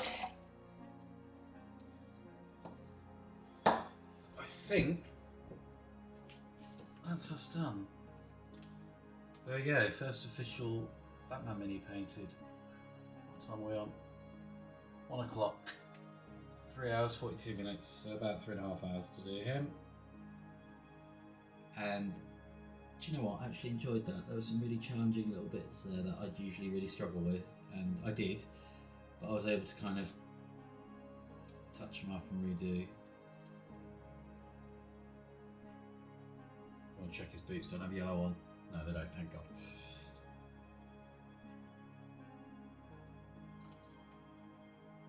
So, happy with that. I'll take a couple of pictures of him on my phone and we'll call that a day. So if you tuned in, thank you very much. If not, catch you on the VOD and we'll do another one of these soon. Bye for now.